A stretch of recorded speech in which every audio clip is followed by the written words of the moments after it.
Athena, do you want to open to the audience? Oh, okay.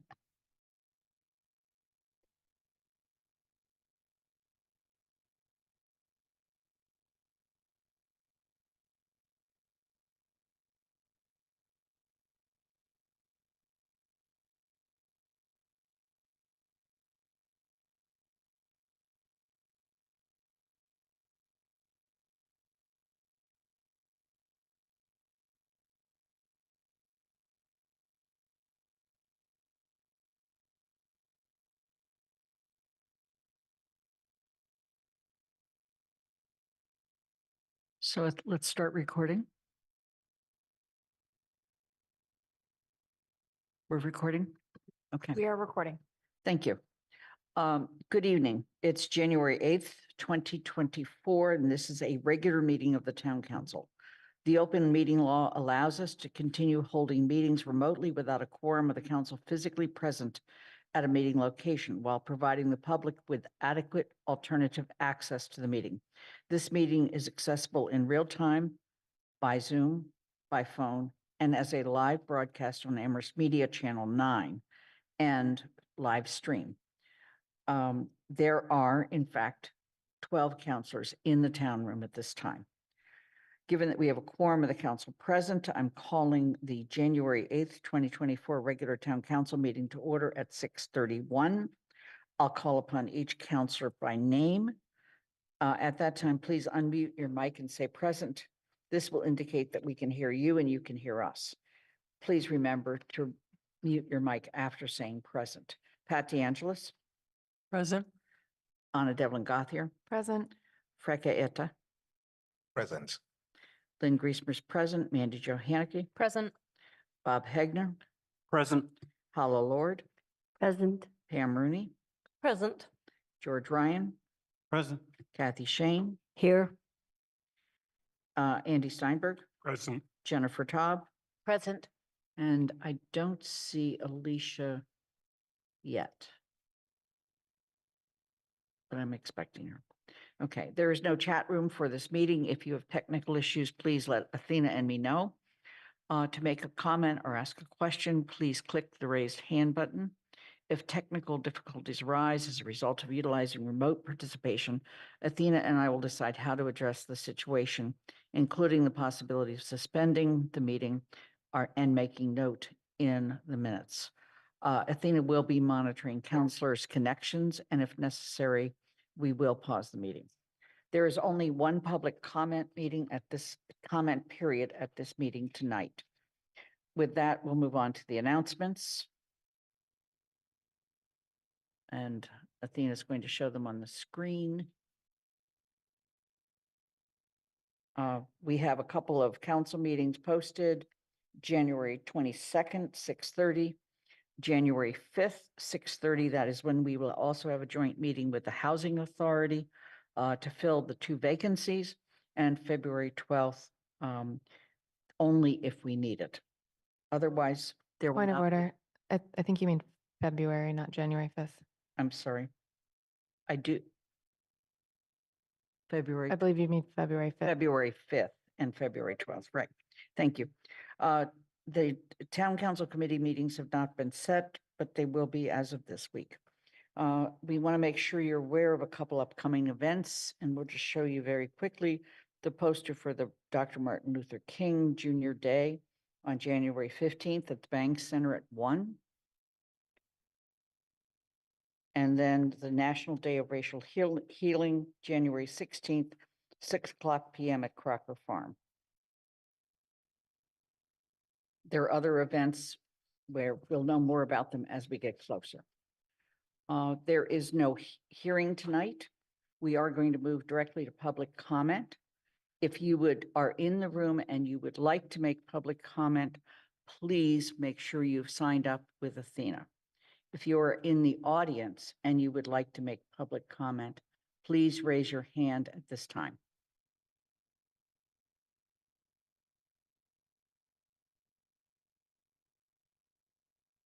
Okay, Athena, how many people do we have signed up? Okay, at this point, there's nobody in the audience Therefore, I know that. There's nobody in the audience that plans to, that's raised their hand to speak. Thank you. So we're going to begin. Let me just say, residents are welcome to express their views for up to 3 minutes. The council will not engage in a dialogue or comment on a matter raised during public comment, and public comment is not reflective of the opinions of the council. So Athena, will start with the first person on your list. Jean Horrigan.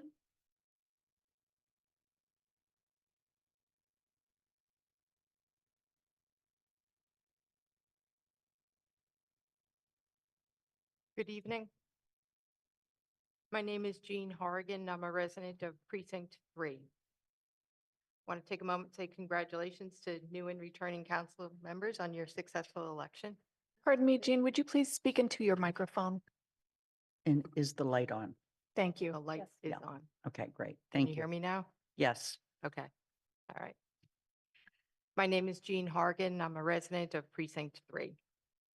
I'm a longtime resident of town who serves on the Council on Aging and volunteers at the Senior Center.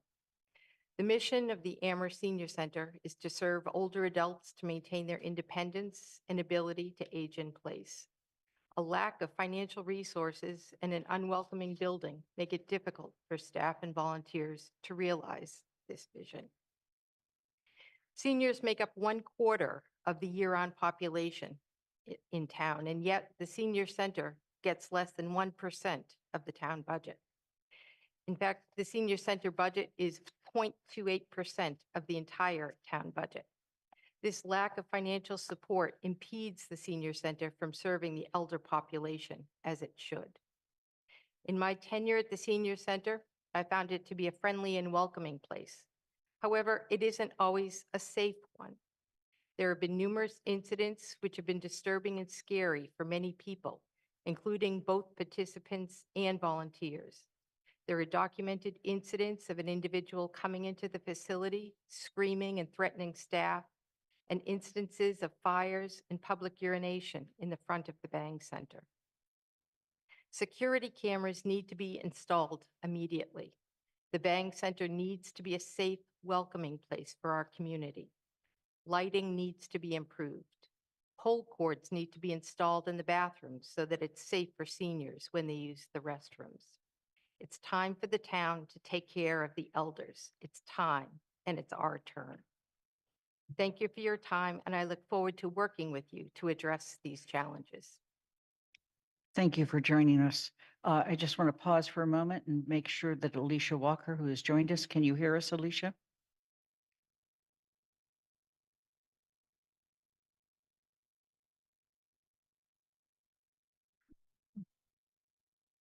Alicia, can you hear us?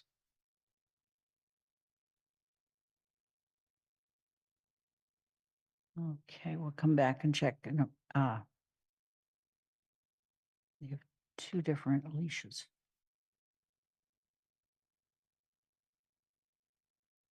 Hi, Alicia, can you hear us? Yes, I can. Thank you. Thanks. All right, Athena, next. Dick Yurga.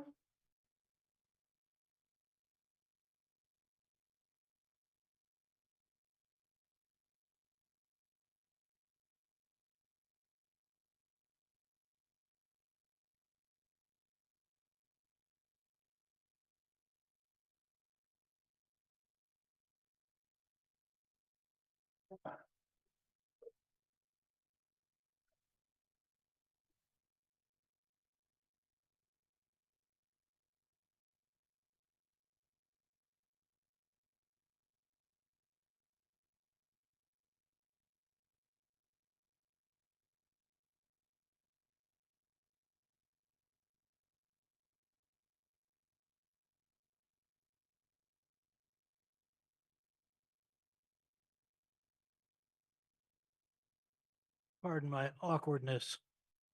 I'm recovering from spinal surgery, which was successful, but at the cost of having to learn how to stand, walk, and climb stairs all over again. But I don't mind it because the pain's gone. Good evening, everyone. My name's Dick Yorga. I'm a 61-year resident of the town of Amherst, and I currently serve as president of the Friends of the Amherst Senior Center. We're not part of the Amherst town government. We're an independent 501c3 not-for-profit organization that exists solely to support the Amherst Senior Center. The Senior Center is just one of 7 tenants in the Bangs Community Center. The Senior Center consists solely of the lounge and a small rabbit warren of offices. All of the dozens of classes, lectures, meetings, and other Senior Center events are held in shared space, which consists of only 3 rooms, one in the basement, one on the first floor, and one on the second floor. There is no dedicated room for exercise equipment, even though the Friends have purchased exercise equipment for the Senior Center, but there's no room to use it in. Now, ARPA funds are supposed to be used for exercise space, but will they? The Senior Center has no certified commercial kitchen. ARPA funds are supposed to be used to create one. But will that happen? The Senior Center is there to serve the growing needs of over 5,500 seniors living in Amherst. It's your job to make decisions that make that possible. Please don't abdicate that responsibility. Thank you. Thank you for joining us.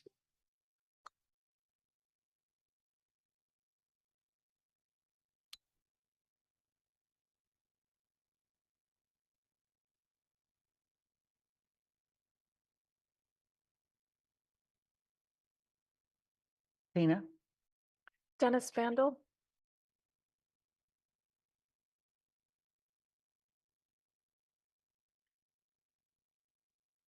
Hello there. First and foremost, congratulations to all of you for your for being elected. Congratulations, and thank you very much for being willing to shoulder this responsibility. And some of you again. I will go to my script where I'm a little bit more comfortable.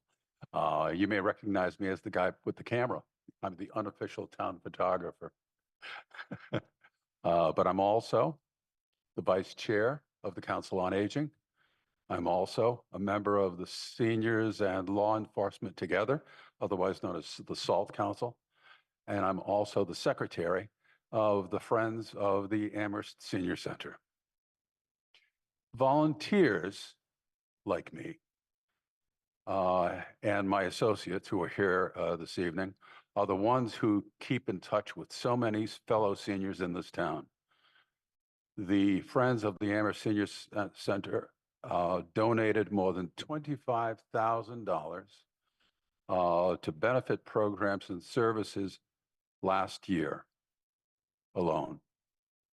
The Senior Center offers, and this is really important, the Senior Center itself offers 45 different programs for seniors on a monthly basis. Most of those things that happen at the Senior Center could not continue without the help of volunteers. The work of the Friends directly impacts on seniors in our town and their families. When my late wife was working at the Senior Center, she used to come home once in a while and tell me about how she would get calls, not from the seniors themselves, but from their families. Family members who were concerned about their seniors and how about their older relatives and how they could get their help. Staffing has always been a problem for a long, long time, and that we need qualified paid people in order to be able to make sure that the needs are met. The Senior Center employs 4 full-time staff members and to meet the needs of 5,500 seniors, older adults, in neighboring South Hadley. In neighboring South Hadley, a community with essentially the same population, the employees actually, that actually employs double the staff. Twice as many people work in South Hadley as they do here in town. As been stated before, 0.28% of the entire total town budget, and that is remarkably low when compared to other towns in the valley. Staffing at the other senior centers is always higher. Amherst spends $41 annually per elder, $41. Okay. And that figure in South Hadley goes to 118. So we're falling far short. Many communities have invested in their senior. Dennis, we need you to finish up. Oh, I'm Thank you. sorry. At any rate, yeah, that's the simple availability of space is another issue. And that's what we really also need to take care of. We lost a significant amount of space during the pandemic, which made some sense, but we're back and we Please- need it back. Please And finish. so that's it. So thank you very, very much for your time. Thank you. Take your picture later. Thank you. Vincent O'Connor.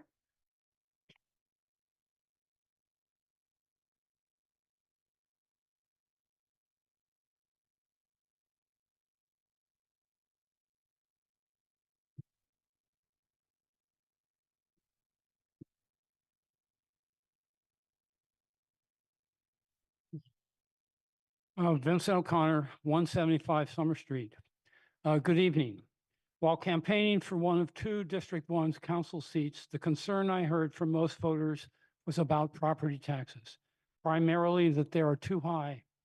Secondarily, that the services the city provides are far below the quality homeowners reasonably expect for the property taxes they pay. Each and every budget year, city government must focus simultaneously on two approaches to these concerns: raising revenue and controlling spending. It is my view that cutting school budgets, as the manager has done in the previous 2 years, underfunding and understaffing the public health, senior center, and recreation departments, and over-permitting the construction of quasi-UMass dormitories in Amherst Center are misguided solutions for property tax concerns. The answer is more revenue from three sources that could raise a potential 5 to 7 million. The first would require a council school committee team to persuade Amherst College by whatever community organizing methods they can devise to contribute by written agreement at least $750 to $1 million annually to each public school district, elementary and regional, serving Amherst residents. In the 1980s, Amherst College created a structural budget deficit for local government that persists to this day by bowing out its fraternities and converting them to dormitories. A multifaceted good decision, and then removing those properties from the now city property tax rolls. The college has both the obligation and the money to remediate its 1980 decision and other obligations. The question is, does the council have the will to pursue the college effectively? Second, each year, thousands of out-of-town students and commuting UMass workers purchase thousands of university parking permits. University building contractors come and go, all use our streets, but neither they nor UMass pay anything to the city for the wear and tear on our streets. Despite the additional $1 million in Chapter 90 road and sidewalk repair money from the millionaire's tax, Assistant Public Works Superintendent Amy Ruskowski said in last week's bulletin, there is not enough money that is put toward roads to help us stay ahead of the maintenance we need. Vince, you only have 15 seconds. So every year, we fall further and further behind. UMass either needs to share a substantial portion of its parking fees with the city, or we need to work together with our legislators to create, Vince, your time is up. to create a new Chapter 90 funding category related to the presence of non-taxable, high-traffic volume state institutions. Thank you, and There's an please submit the additional rest of comment, your and I will comments. submit it in writing to the members. Thank you. We'd appreciate that. Are there any other public comment, Christina? Okay. I just want to make note that there's 7 people in the Zoom audience. We're going to move on to the consent agenda. The following items were selected because they were considered to be routine, and it was reasonable to expect they would pass with no controversy. To remove an item from the consent agenda for discussion later in the meeting, ask that it be removed when I list the consent agenda items. The request to remove an item from the consent agenda does not require a second. So the motion is as follows: to move the following items and printed motions thereunder and approve those items as a single unit. I'm going to give it a little explanation as we go forward. Waiver of Town Council Rules of Procedure 8.6 for agenda item 6A and 9A1. And the reason we are doing that is because the committees have not reviewed them in advance. So this allows us to act on them without the committee reviewing them in advance. 6A, in fact, is the adoption of the Reverend Dr. Martin Luther King Jr. proclamation. 8A is approval of extension to the temporary police chief appointment. 9A1 is approval of the town manager appointments to the Energy and Climate Action Committee. And 11A is adoption of January 2, 2024 special town council meeting minutes. Are there any requests for removal? Seeing none, I'm seeking a, I'm sorry, Pam's real hand. Pam. My real hand is up. Thank you. Could we take 8A off, or at least allow the opportunity for a quick question? If you want to ask a question, we need to pull it off. Clarifying questions are allowed under the consent Okay, agenda. fine. Pam? Is the town not held to the same standard that the federal government is when someone fills a temporary assignment or is an interim, that there's a time limit actually, so that it doesn't give one person undue benefit over any other potential candidate? Mr. Bachman? So the limitation on the temporary appointment is via the town charter. And that's why this is a request to the council under the town charter's permission to allow longer than 150 days. Does that answer your question? Okay. Then therefore, we're not removing that item. Okay. Is there a second? Second, Devlin Gothier. Thank you.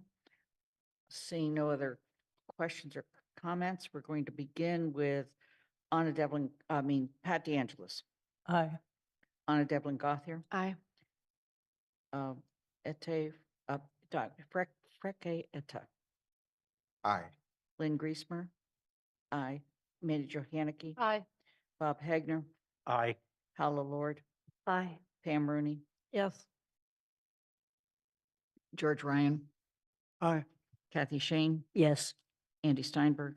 Aye. Jennifer Taub. Yes. Alicia Walker. Yes. Thank you. It is unanimous.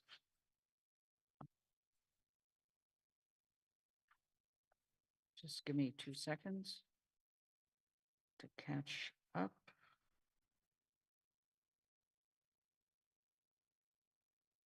Whoops.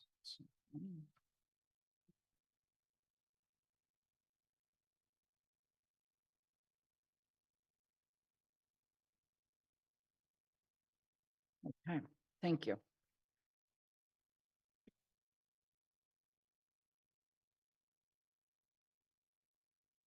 I've asked Alicia Walker if she would please read the last 2 paragraphs of the proclamation for the Reverend Dr. Martin Luther King Jr.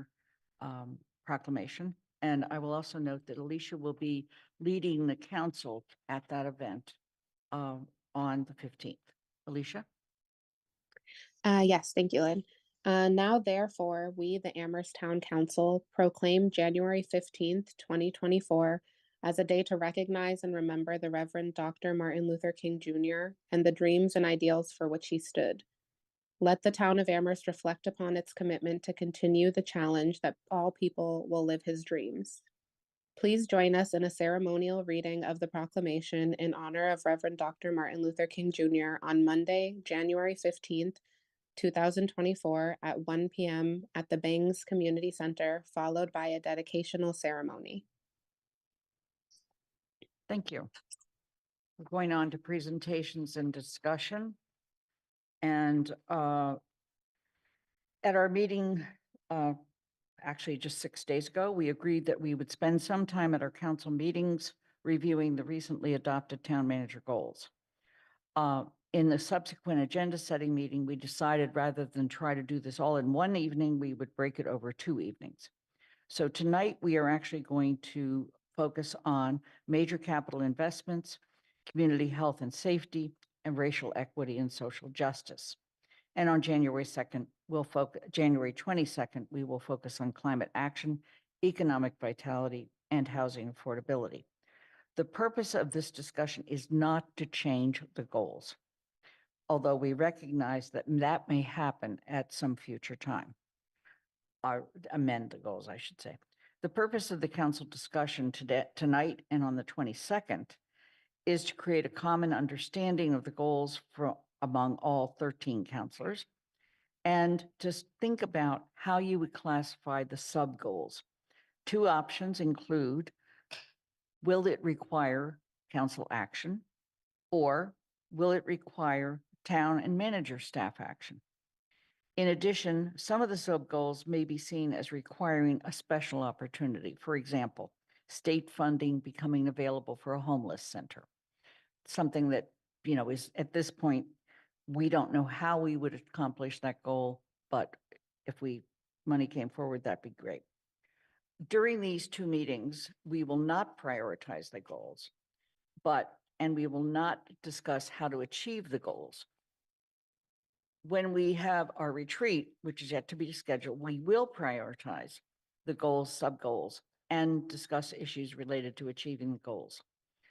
And by that point in time, the town manager and his staff will have been an opportunity to give us some additional information in terms of what they feel is achievable and in what time frame or what the trade-offs might be. So I've asked counselors, specific counselors, to provide about a 2-minute introduction to each of the goals tonight. They'll talk about the history, perhaps some of the accomplishments or any other details. And as we do each of them, we'll pause, have a discussion among the council, and then go on to the next goal. I've allotted 50 minutes on our agenda for this, and I'd like to stay with that time frame. You'll notice that there is now a white box on the screen where we are keeping track of the minutes. So with that, I'm going to start with Kathy Shane, who is going to do major capital investments. Thank you, Lynn. And since I know everyone has the goals before them, what I'm going to try to do in 2 minutes without speaking like a race car is give a sense of where we are.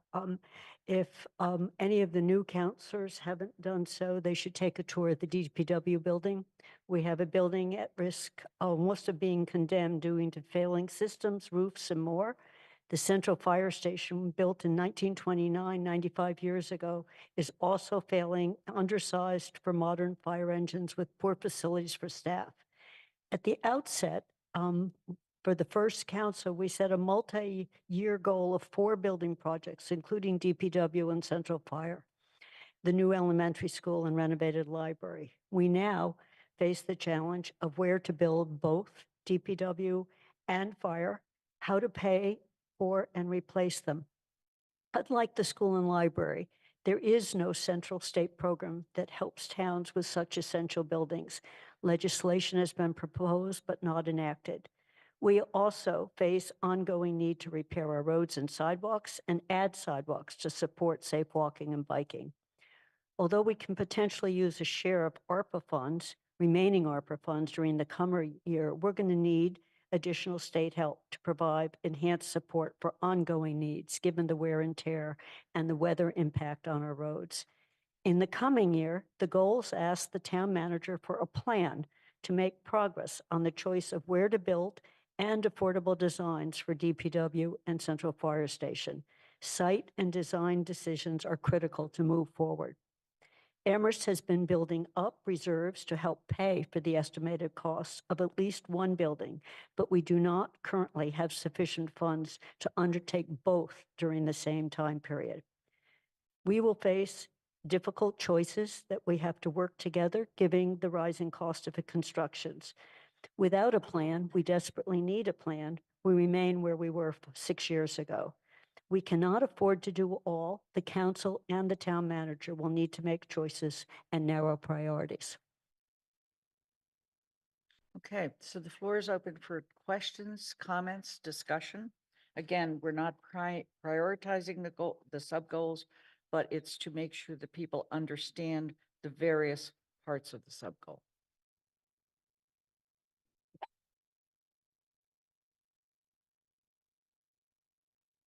George Ryan.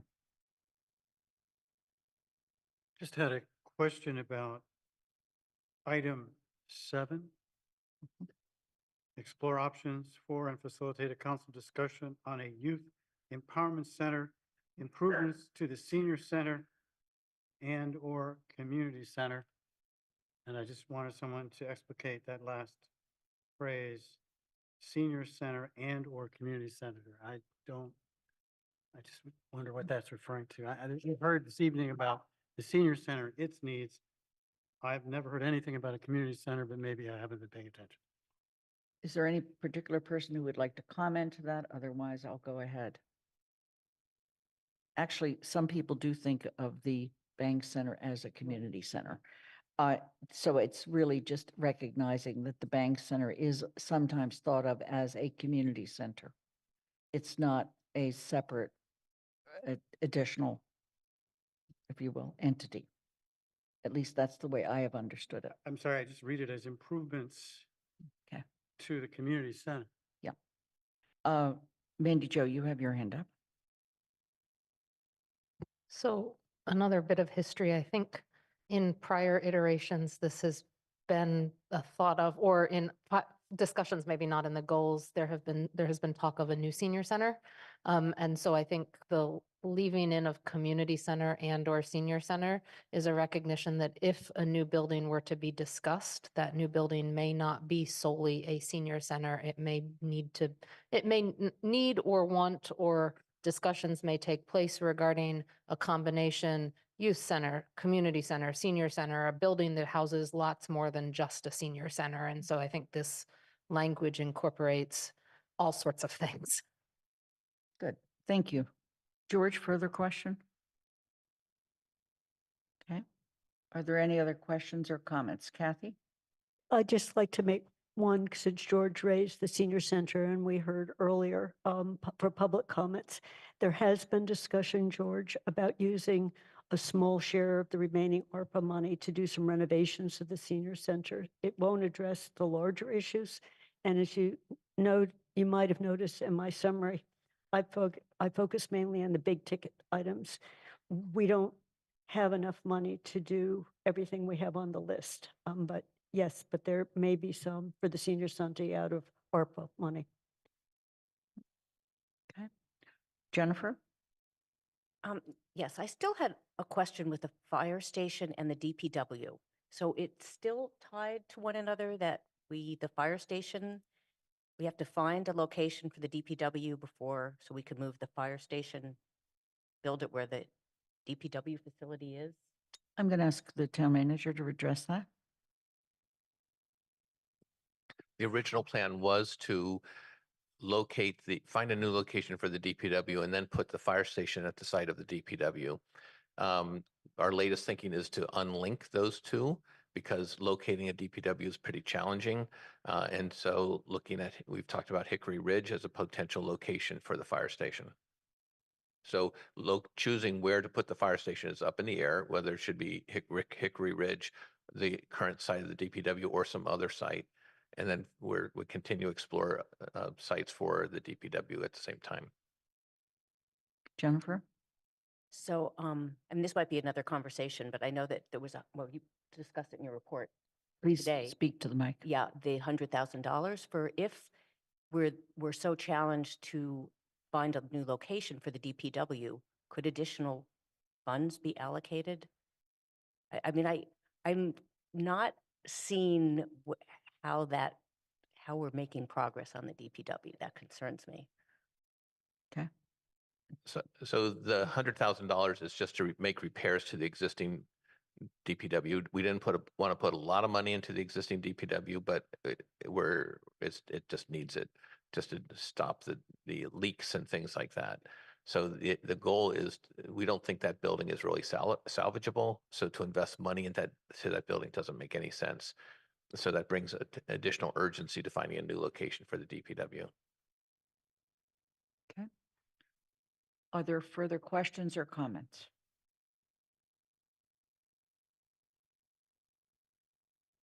Okay, then moving on, we're going to go to Community Health and Safety, and Jennifer Taub will be doing that. Thank you, Lynn. And I'm just going to try and, briefly relay the conversation and some of the thinking that went on in GOL in presenting the goals in this area to the full council. So our thinking in GOL was to set top priorities and broad goals for which the town manager and his staff would allocate time and resources in the areas of community health and safety. And while setting some longer term goals, which would include work on our capital projects as one example, not under this category, but just that would be an example of a long-term goal that can't be accomplished in a year. We also wanted to set annual goals that are doable in the span of 12 months. So we narrowed it down to 5 specific goals within community health and safety. And the first was the residential rental property bylaw. And some may wonder why that is included under community health and safety. And that is because the goal of revising and strengthening that bylaw is to achieve safe, healthy, and code compliant housing. Because the proposed bylaw hasn't yet been finalized and it's still in CRC, the implementation cannot begin right away, but CRC will be working hard to bring a final proposal back to the council so that that can be an item that the town manager and his staff can begin to facilitate the implementation of in this calendar year. The second item under community health and safety is the continue to implement and assess the community responders for equity, safety, and service department. And in the town manager's report that's in the packet for tonight, he provides very detailed current status of the CREST department. So I would refer you, to pages 8 and 9 of that report rather than take up a lot of time going into detail with that here. But in that report, the town manager has said that the CREST department anticipates hiring 3 new community responders to start in the middle of this month. And the search for the new director is actively ongoing with interviews. Looks like they will begin this month as well. And that the Amherst Police Department has begun assigning CREST responders to some appropriate 911 calls. So the department is been moving forward. They were off to a great start. Had a couple of setbacks, but are continuing to move forward. And again, GOL, and as it was approved by the council, didn't want to be overly prescriptive, but wanted the continued implementation of CREST certainly to be a priority. And then it says under this goal, under this policy area, in numbers 3 and 4, it refers back to, it says, with respect to formation of the Resident Oversight Board and a review of public safety protocols, GOL here chose to err on the side of fewer words rather than more. So for goals number 3 and 4, we referred back to the November 14th, 2022. So in November of 2022, at the November 14th meeting, the council unanimously approved a number of items under the Resident Oversight Board and a review of public safety protocols. And that is what is, rather than repeat them in the town manager goals, we refer back to them, but I will explain, what they are, what they're referring to here.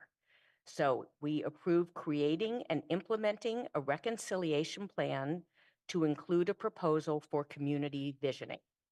And that is part of what is being referred to under the Resident Oversight Board. And that community visioning workshops began last month and are continuing through this month.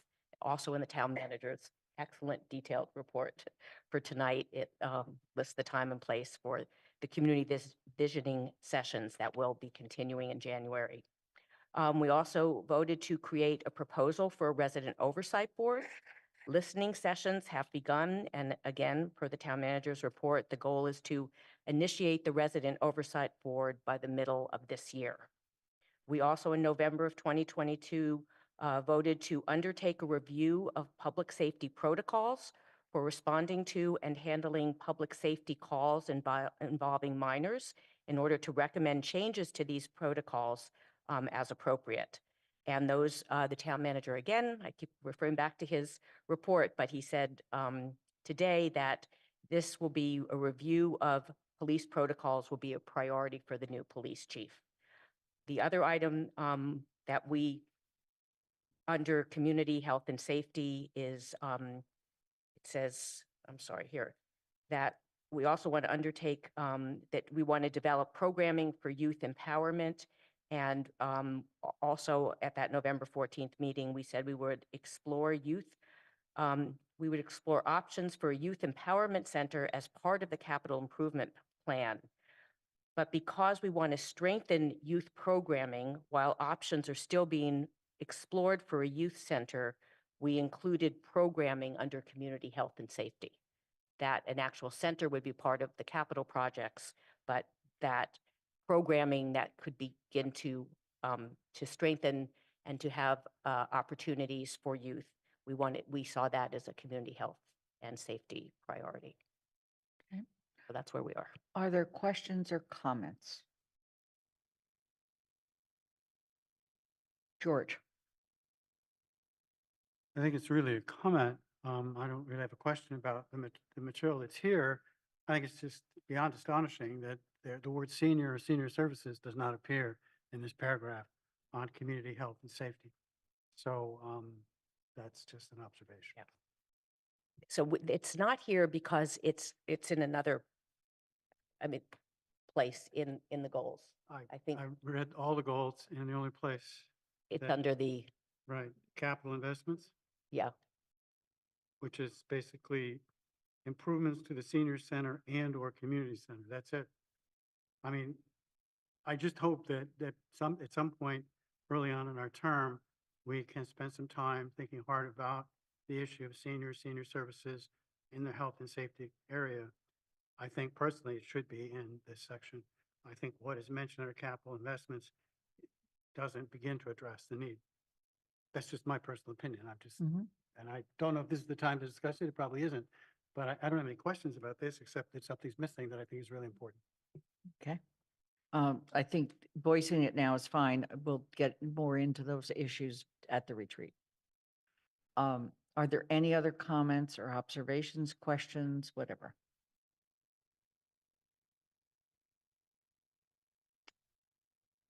Okay, seeing none, then we're going to go on to racial equity and social justice, and Alicia Walker will take the lead here.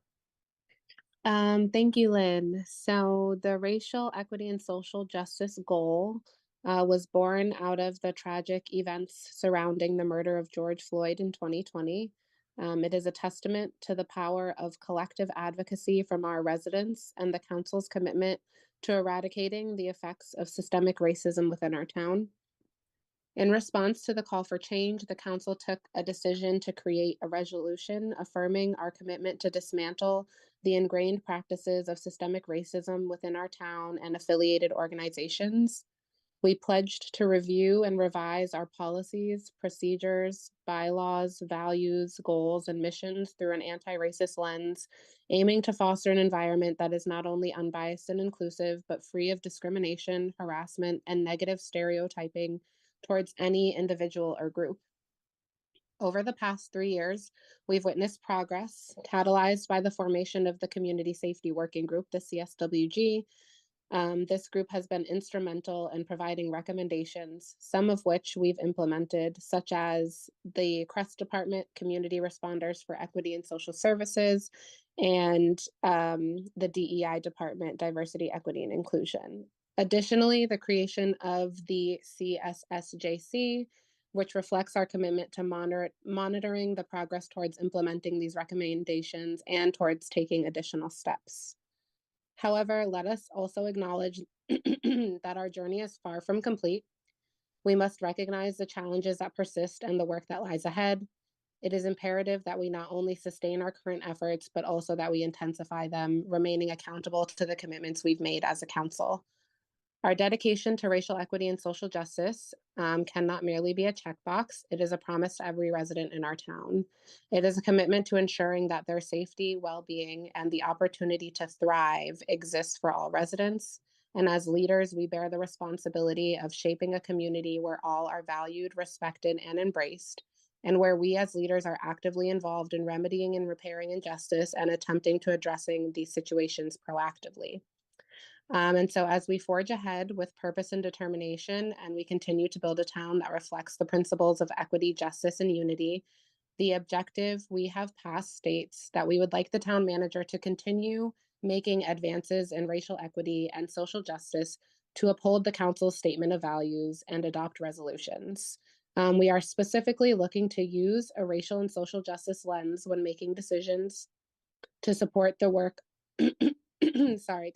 of the town in repairing the damage of structural racism in Amherst, to provide training regarding racial equity, rights, and other options to the town council, employees, and members of the public, to begin to identify and propose revisions to policies, bylaws, and regulations to dismantle structural racism, and incorporate input from BIPOC, LGBTQ+, and other marginalized communities and appropriate town committees when reviewing and revising our policies and regulations. Are there questions, comments, observations?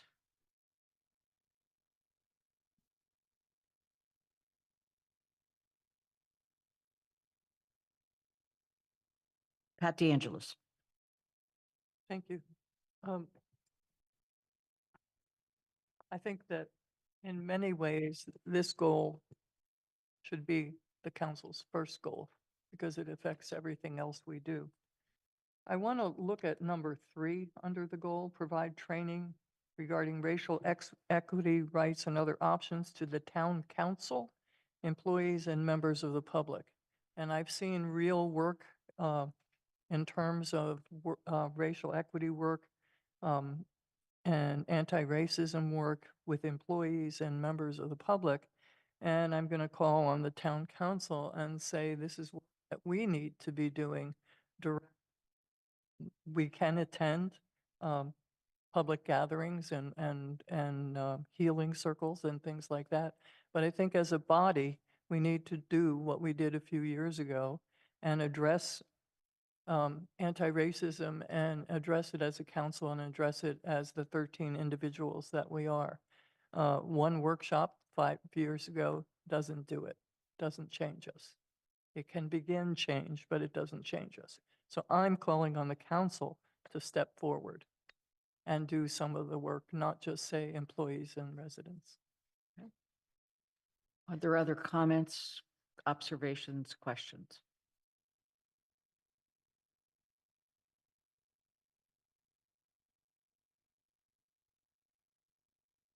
Are there any comments in general about these 3 goals? Besides the ones, obviously, we've heard. Okay, as I mentioned Hala. Yes, I was a little slow on the racial equity and social justice goal, and I'm wondering if in there somewhere, I know this could be done at the retreat, that we also lift up anti-Black racism, because that is it's a special category. It's definitely, we need to look at anti-Black racism separately from anti-racism as well. Thank you. Okay, any other comments in general? Freke,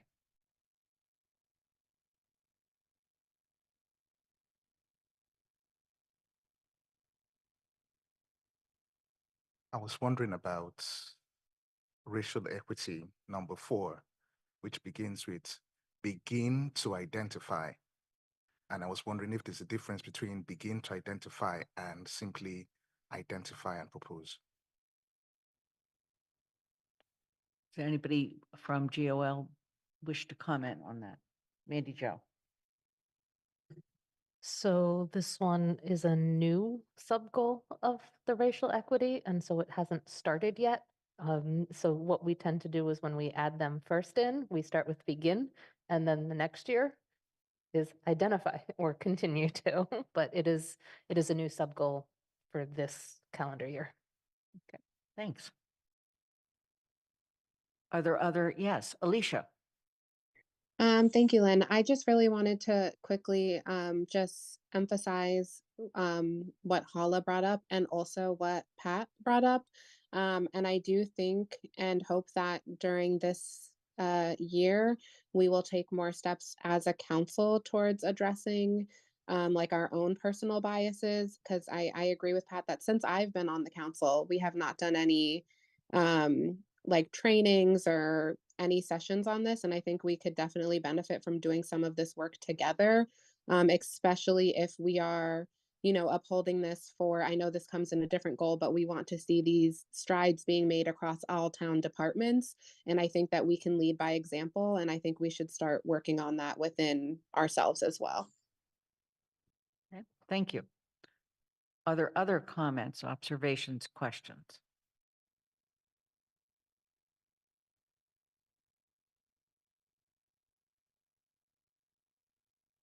Seeing none, we're going to move on to the next agenda item. We already did extend the temporary police chief appointment. I just want to recognize that there was a question and it was satisfactorily answered, okay? Okay. And now the next item is 8B, and it's how counselors wish to be addressed. And this relates particularly to Town Council Rules of Procedure, Rule 6.3K. And you, if you have your rules with you, we can look specifically at that rule. And then I'm going to suggest we have a discussion. Would you like me to read the rule? Please, thank you. Counselors shall communicate to the council how they would like to be addressed at the first meeting of the session or at any reasonable time thereafter. Counselors shall use the requested names to address each other. And the only history I can give you is in the very first council, there was a decision to go with just using first names. Since then, this has been raised again, and it was felt by GOL that it was time to have a discussion again. Yes? Pat? Okay, all right. Mandy Jo.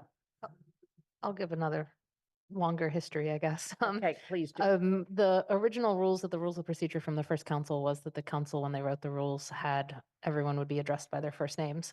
When the second council came in and rules of procedure were asked for any changes, one of the counselors, I believe it was Alicia Walker, had requested that we look at that and ask and rewrite it to, instead of a default of every counselor gets a first name, every counselor should be addressed how they wish to be addressed. And so we rewrote the rule, and this is our third council, and this is, I think, the first time we're actually implementing the rule, but that's a little bit more of the history. Right, right. George, you have your hand up. I've thought about this. Obviously, I had experience for the first 3 years, and there's something to be said for distinguishing between the individual and the role. So addressing someone as Counselor X, Counselor Y is very formal. On the other hand, it reinforces the sense that there's a big difference between you as a person and you as a public official. It sounds like though this topic may be more about choice than it is about adopting a common way of addressing counselors. I'm thinking more of the lines of something that we would all do together to remind us that there is a difference between us as individuals. So I am a father of two. I'm a retired teacher. I will probably someday be entered into the Rec Hall of Fame for coaches, basketball coaches. But that's different from me as a counselor. So I guess my thought is perhaps not along the line of where this was headed, but that I would make just a suggestion that at least in this body, perhaps a bit of formality would be helpful in the long term. So that was just a thought. Anna? I think George's point might be a separate decision, and I would encourage us to look at both of those in two kind of buckets, because the intention with this initial shift in the rules was truly to allow people to name to the council what they would like to be called, and go with that. I'd also encourage folks to, if they would like to share pronouns at this point, that would be a good time. And then the other thing I would say is, it's helpful if people, once they identify what they'd like to be called, if they ensure that that is the name on their Zoom screen. That's also very helpful. Jennifer, you had your hand up. I was going to make the same comment, just so we know, we don't, don't have to be reminded how individuals want to be addressed. Mhm. Okay. George, you still have your hand up, but I'm going to go to Alicia. Just piggybacking on what Anna just said, and I'm hoping that we might also be able to just add our pronouns to our screen names for future meetings, if that's something that we can determine. I think it might just create a more comfortable environment, one for ourselves and with each other, but also for the public who comes to public comment. And so that sort of, takes off of any questions if people want to know how they should address any single one of us, but also I think is an invitation for others to share that with us if we have it visible on the screen. Okay, are there further comments? Mandy Jo, you had quickly had your hand up and took it down. You said comments. I was just going to start the what I'd like to be addressed as list. Okay. Please go right But you ahead. said comments, so I didn't think it was appropriate. In similar to what George's comment was, I'm going to change my preference to asking to be called Counselor Haneke Okay. during meetings. I just want to make sure that's clear, during meetings. Okay. Kathy? I'd like to continue to be called Kathy. So we're going to have an interesting dynamic here if we mix them up, but I'm Kathy. And my entire life, people have said, please write your full name. That is my full name. I don't have a longer name, just Kathy. Okay. Are there others who would like to express their preference at this time? I can go. Anna still works for me. Please, Anna, not Anna, is my only request. It's Anna with one N. And similar to Kathy, I don't have a longer name than that. So Anna is perfect. She, her pronouns work for me. Thank you. Okay. Additional comments, preferences? Sure. It felt easier to Just go ahead. Oh, I'm next. I would prefer to continue to go by Lynn. Thank you. Let's see. Let me get my list out. So I'm going to the next person. We're already out of order. All right, Pat, why don't you go back to you?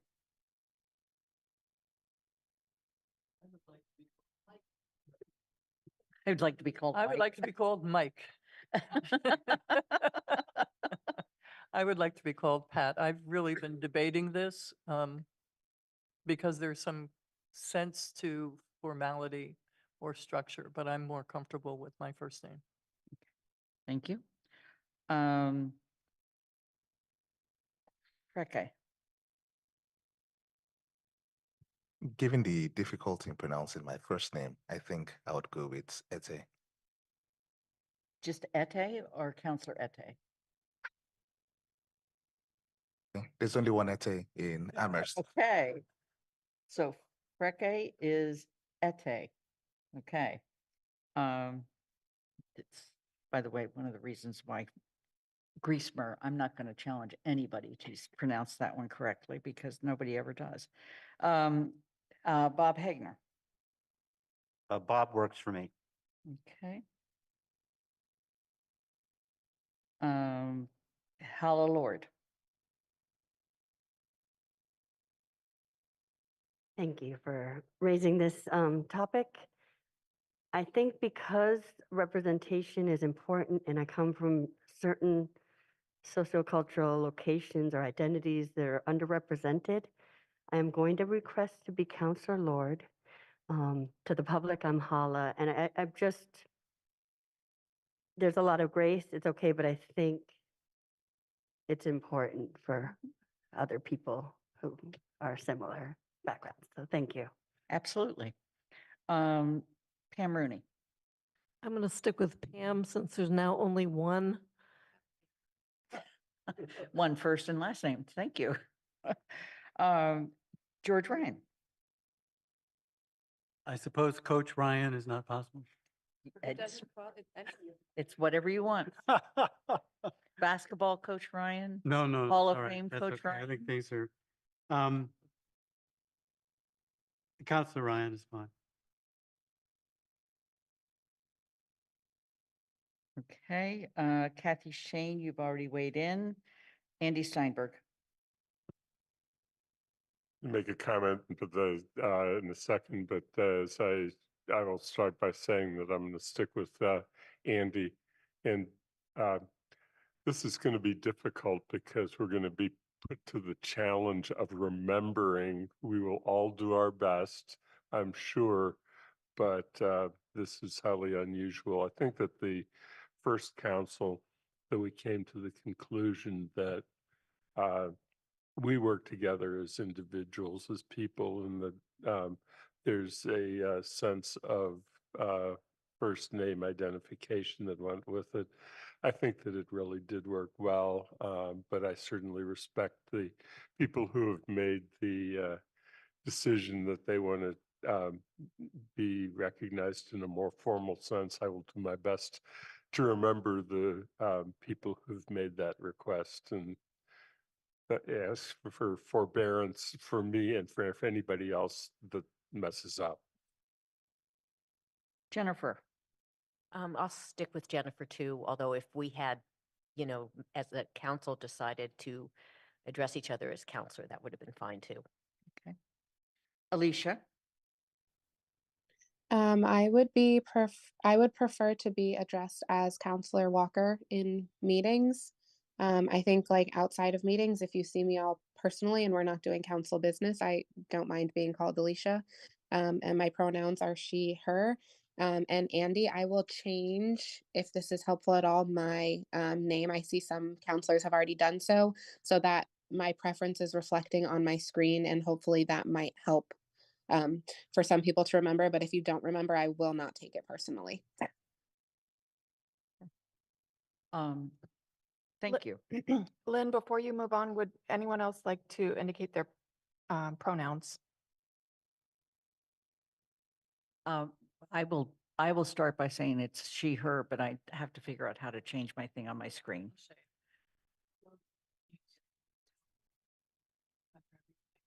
Hover over my thing right there. I can help with the Got the Zoom name so you don't have to change it every time. But if you let me know now, then I can Rename. update. Got it. Okay. Are there any other people? Yes, Hala, excuse me, Counselor Lord. Thank you. My pronouns are they, she. My pronouns are they, and because I want to give grace, she. And Kathy. Can we have the right not to have to put our pronouns on? If I we- think yes, that thank you. would also be true along with the name. Thank you. Okay. All right. People are working on their changes as we speak. And Andy, I want to thank you for asking for forgiveness now, because later I'm sure I'm going to need it. So we are going to move on to the rules of procedure. And just as we did with the goals at our agenda setting meeting, we decided to break this into 2 evenings. So tonight we will deal with rules of procedure 1 to 4 and 7 to 10. And then on the 22nd, we will deal with rules of procedure 5 and 6. I also want to really recognize the extensive work that GOL has put into coming forward with this review. It's the most significant review that has taken place of the rules of procedure since the council was initially formed. And a couple people on this council were part of the group that did the original rules of procedure. Pat DeAngelis is the most recent chair of GOL. And I'm going to ask if she would give us some oversight, and also other members of GOL may want to blend in or add in their explanations as to what they recall as to what our thinking was. If there's going to be changes to what is proposed, those changes should come in the form of a motion. Okay?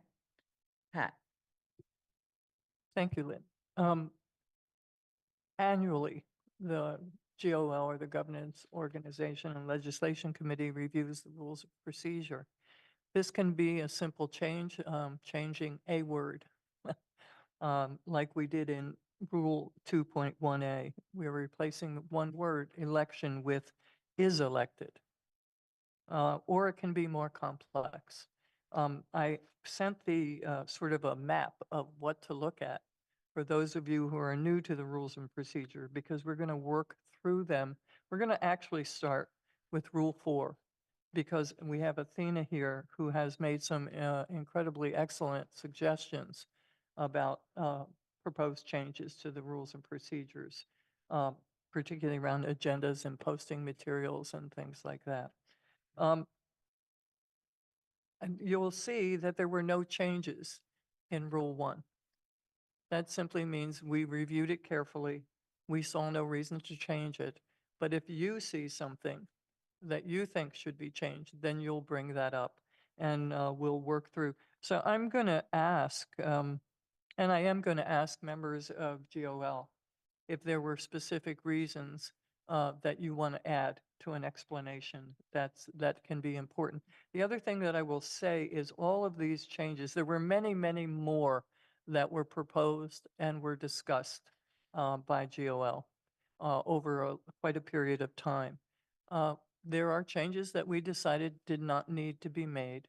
This is our best recommendation, and as far back as I could go as I look through minutes, the decisions to make these changes and revisions were unanimous decisions.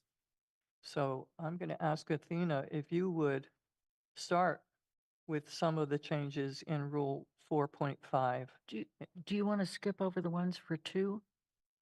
Do you want to skip over the rules for 2? The changes in 2? Okay.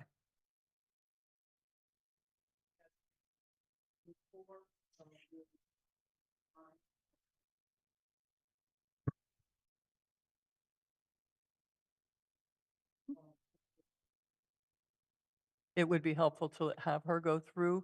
A lot of the other changes can be explained quite simply as we go back through numerically. Right. Go for it. I won't go into detail too much. I think if you had a chance to read the memo that I sent to GOL with my recommendations, that's pretty clear, but I'd be happy to answer questions if there are any. GOL considered all of the recommendations that I made, but didn't take me up on every single recommendation. They differed in their decisions. So you'll see that there's some discrepancies between my recommendations and what GOL is recommending to the council now. If there are questions, I can help.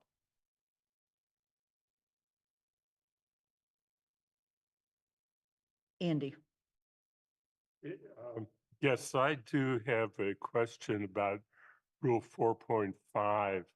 And I appreciate the point that you're trying to address, but I was wondering if there's something more that needs to be added, because how you count time and what the charter provides as the default for how you count time, that if it's less than 7 days, that weekends are not counted, I believe.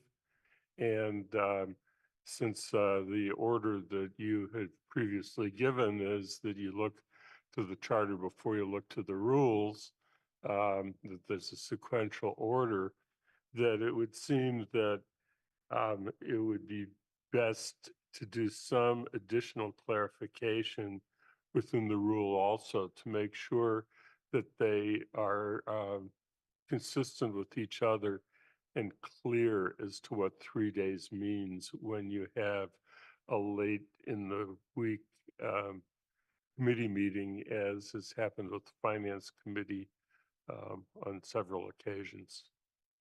GOL differed from my recommendation on that rule, so you'll see there's a discrepancy between my memo and what GOL proposed in the markup. I can put that on the screen. Please do.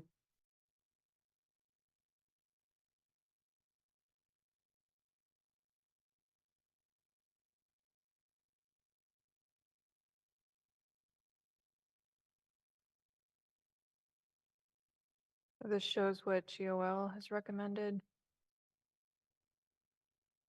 My suggestion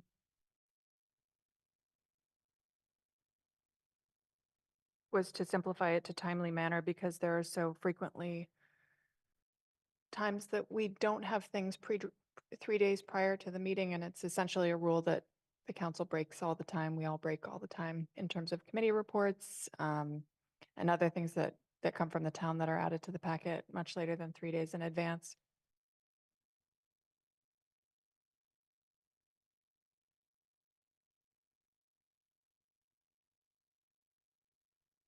So Andy, I just want to go back to specifically, what would you change in here?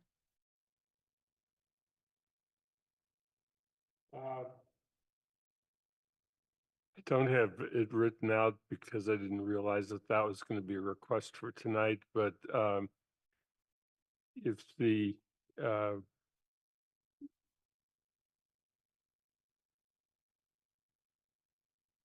rules, it's right now it's a committee, and it might be committee that meets. I wonder about committee who meet and that meets, but that's a different question. Within 3 days prior to the measure shall submit materials as soon as practical. I think we would just need to make sure that it is understood that 3 days includes counting weekends or holidays that intervene. So it would be 3 calendar days. Probably, yes. I think that would be sufficiently clear. Okay, so at this point, for the sake of clarity, the suggestion is that wherever it says 3 days prior, it would say 3 calendar days prior. And the other suggestion was committees that meet. So Is there further discussion on that item? Pam Rooney? Oh, on this item specifically, Mandy Jo. So the 3 days under GOL was not to include weekends because we were following the charter whenever we mentioned days. So those 3 days, GOL believed it was clear because it was picking those 3 days as including Wednesday, Thursday, and Friday, essentially, not the weekends. For the meetings of committees in the latter half, the charter is clear. If we use 3 days here, we don't need to clarify it anymore. It's those meetings. And GOL changed the shall to a should for that particular reason too. We had a lot of discussion on this one, Pat. Yes, we did. And Jennifer, we can all remember about Athena's suggestions, but also putting some times in there. So it's sort of a timely manner now, but with guidance as to what that actually means, which is 3 calendar days before the meeting. Wednesday before the meeting is when things should be into the clerk so that they can have everything up in the packet. It's always been Uh, Wednesday. It has yeah, been Wednesday. It's always been Wednesday, so that the packet is easily published on Thursday, the same day that the meeting must be posted under open meeting law. So the rules do follow the charter of less than 7 days, weekends and holidays are not counted in the timing.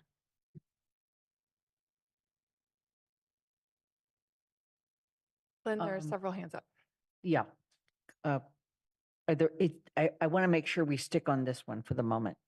Okay. Oh, Kathy. Yeah, because we had a charter expert when we were writing these rules, under definitions, for those of you who are totally confused, definitions defines days, just as Mandy just said, it's on page 1. If it's less than 7 days, we don't count Saturday, Sunday, or legal holidays. So you have to understand that math, but we wrote it in on computation of time as a definition. It means that you have to double think when you're reading this to say, what does my day versus your day mean? But we did put it in definition. And Lynn, if I may, I think part of GOL's discussion about this was in consideration of my time so that I wouldn't be. Yes, I wouldn't be working over the weekend. absolutely. Okay, so are there therefore no amendments to this? No, but we're there are saying the way it is stated is consistent with the charter. Is that correct? Okay. If the intention is to have materials in by Wednesday, then it's consistent. Okay. Is there any objection to changing committees who to committees that? Point of order. Yeah. You actually, we don't have a motion on the table, don't. and you You're had right. stated before we started that any need to have changes motions. needed to be made by Right. motion. Should we put a motion on the table? Okay. Please put a motion on the table. I move to adopt amendments to the Town Council Rules of Procedure, Rules 2 to 4 and 7 to 9, with additions shown in red or green text and deletions shown in red or green strike-through text on pages 8 to 25 of the motion sheet. Second. Thank you. That is the full amount for all of them except for 5 and 6. Okay. Now, amendments. Is there an amendment that anybody wants to propose to this particular 4.5? Andy? Yes, I think I will just leave it. I appreciated that it was pointed out that the time computation is included in the rules definition. I think that is helpful and probably takes care of that issue. So I would just move that we change the wording so that it's committees that meet. Okay, is there a second? So unless we're going to debate that, we'll move to a vote on that amendment. Oh, unless you want me to save them all up for the end. Is there a preference? Okay, I think it would be confusing to, Lynn, I think it would be confusing to vote amendments all at the end. I think okay, you need to vote on this all right. one and then. So on this one, we're going to go with changing the word who to that. And I'm going to start with Anna Devlin Gothier. Controversial. Yes. Aye. Ete. Aye. Lynn is an aye. I'm going to practice in this round. Counselor Haneke. Aye. Bob. Aye. Counselor Lord. Aye. Pam. Yes. Counselor Ryan. Aye. Kathy. Yes. Andy. Yes. Jennifer. Yes. Counselor Walker. Yes. And Pat. It's Aye. unanimous. Okay. We're now back to discussion. And Pat, do you want to proceed with anything particular or? Yes, we're We- going to go to 4.6, the Okay. consent agenda for the changes that were proposed by the clerk of the council. and a couple of other more minor changes that have come through. So this was just a simple clarification of what the vote quantum would be for consent agenda items, to clarify that if there was a higher vote quantum for any one item, that the vote quantum for the entire consent agenda would be the higher rather than the lower. Okay. Right, and if you move down. Point um, of order, please use your mic. I'm sorry, what? Use your mic. Please use your mic. I am.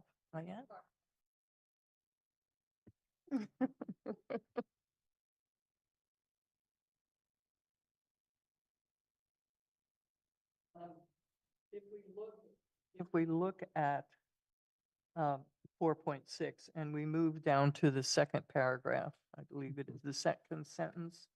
Let's see.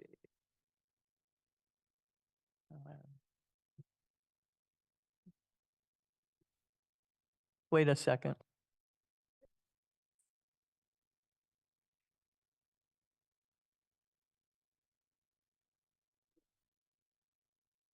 That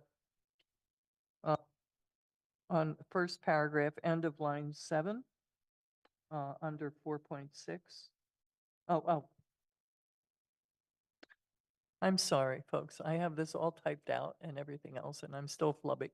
Okay, if you go to 4.6, first paragraph, after a consent agenda may be used to allow the council to act, it goes on to say, which are considered to be routine and non-controversial in nature.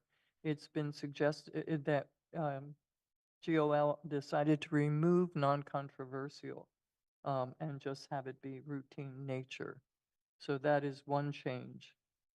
And Pat, if I may, I think that was to prevent the president from having to read everyone's mind about what they might disagree on before. yeah, a that meeting. goes back to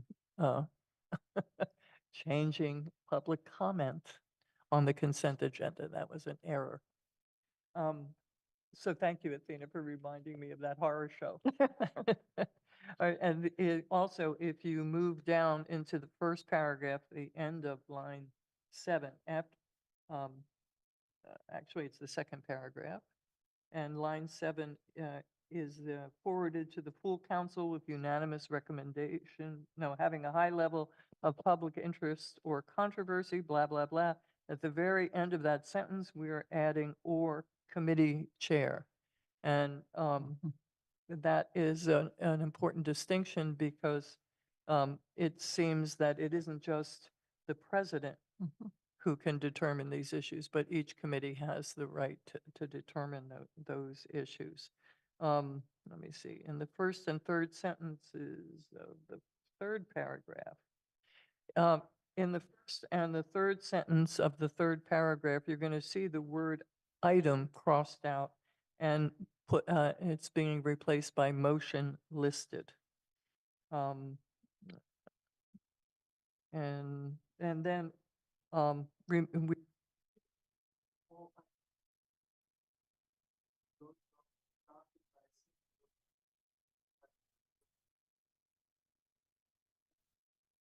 members.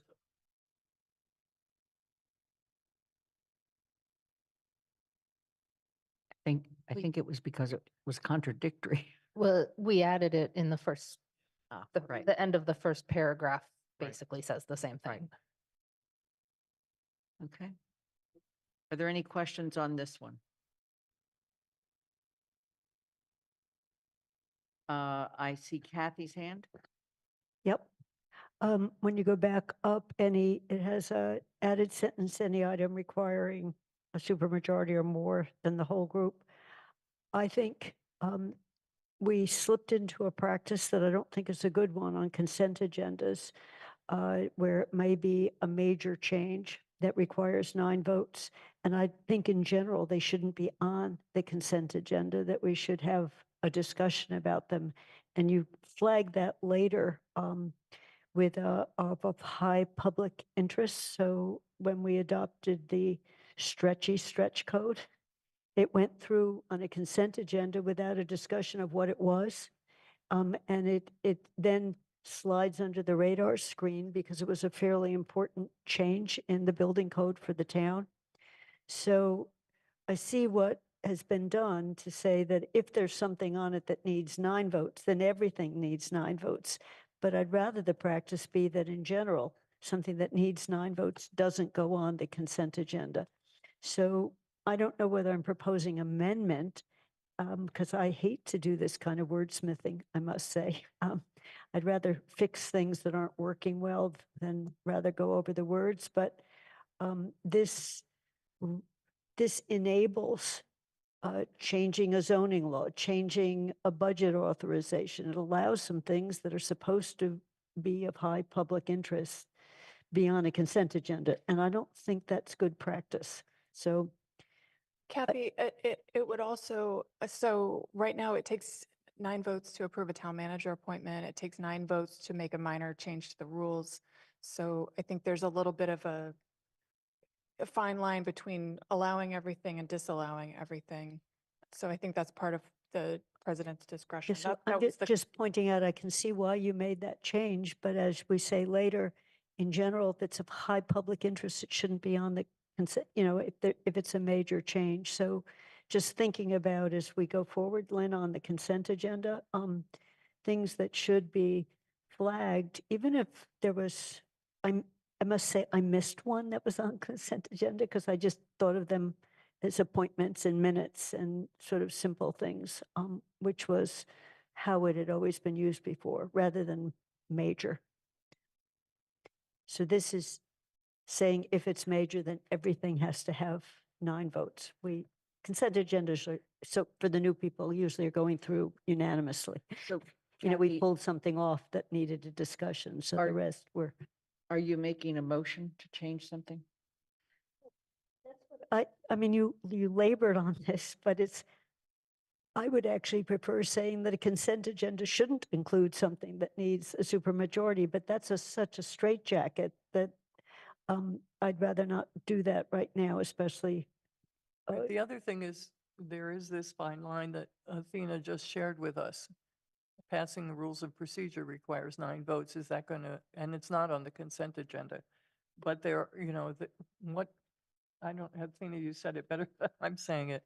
I think that we can make that decision as where the people who are setting the agenda should be making that decision. That's why I said I'm not sure I Yeah. need to amend it, but I just think it's bad practice to put big things on it. And rules of procedure in general, I don't think we should be revisiting them every year. I think we should be addressing things that aren't working well for us. And so minor word changes, I would hope that we're not doing every year, but big changes, I would want to have a discussion and not put them on consent. So my comment is more general, but I think I can live with this. I just wanted to say that actually a couple of residents pointed out, you just voted some big things on a consent agenda. Why are you doing that? And sometimes it's, Lynn, it's because our agenda is so full, we don't have time for discussion, so I just wanted to point that out. Sometimes it's because we actually have had a full discussion in a previous meeting. Right. And the issues have been addressed that were raised in the previous meeting. And therefore, in the second reading, the consent agenda works. But I hear what you're saying, and I think that we have actually had an item on the consent agenda, and either I or the chair of a committee has said, I think we need to pull that off because it's too controversial. Okay, Councilor Ryan. Actually, my question has to do with a different part of this, so perhaps we should settle this point first before we go to. Are there any other counselors who would like to comment on this one? Anna? Andy? Yeah, mine is close to it, but not exactly the same, but they sort of come together, and that is that if we fail to get the higher number, I also question whether it makes sense to have to vote every item on the consent agenda separately, or whether the votes that are separate should only be the amount that those items that require a supermajority, because it would, sometimes we have long consent agendas that have a lot of non-controversial items, why not let those be adopted and just have the rule reject any that required more than a majority? Okay. Other comments on this one, Anna?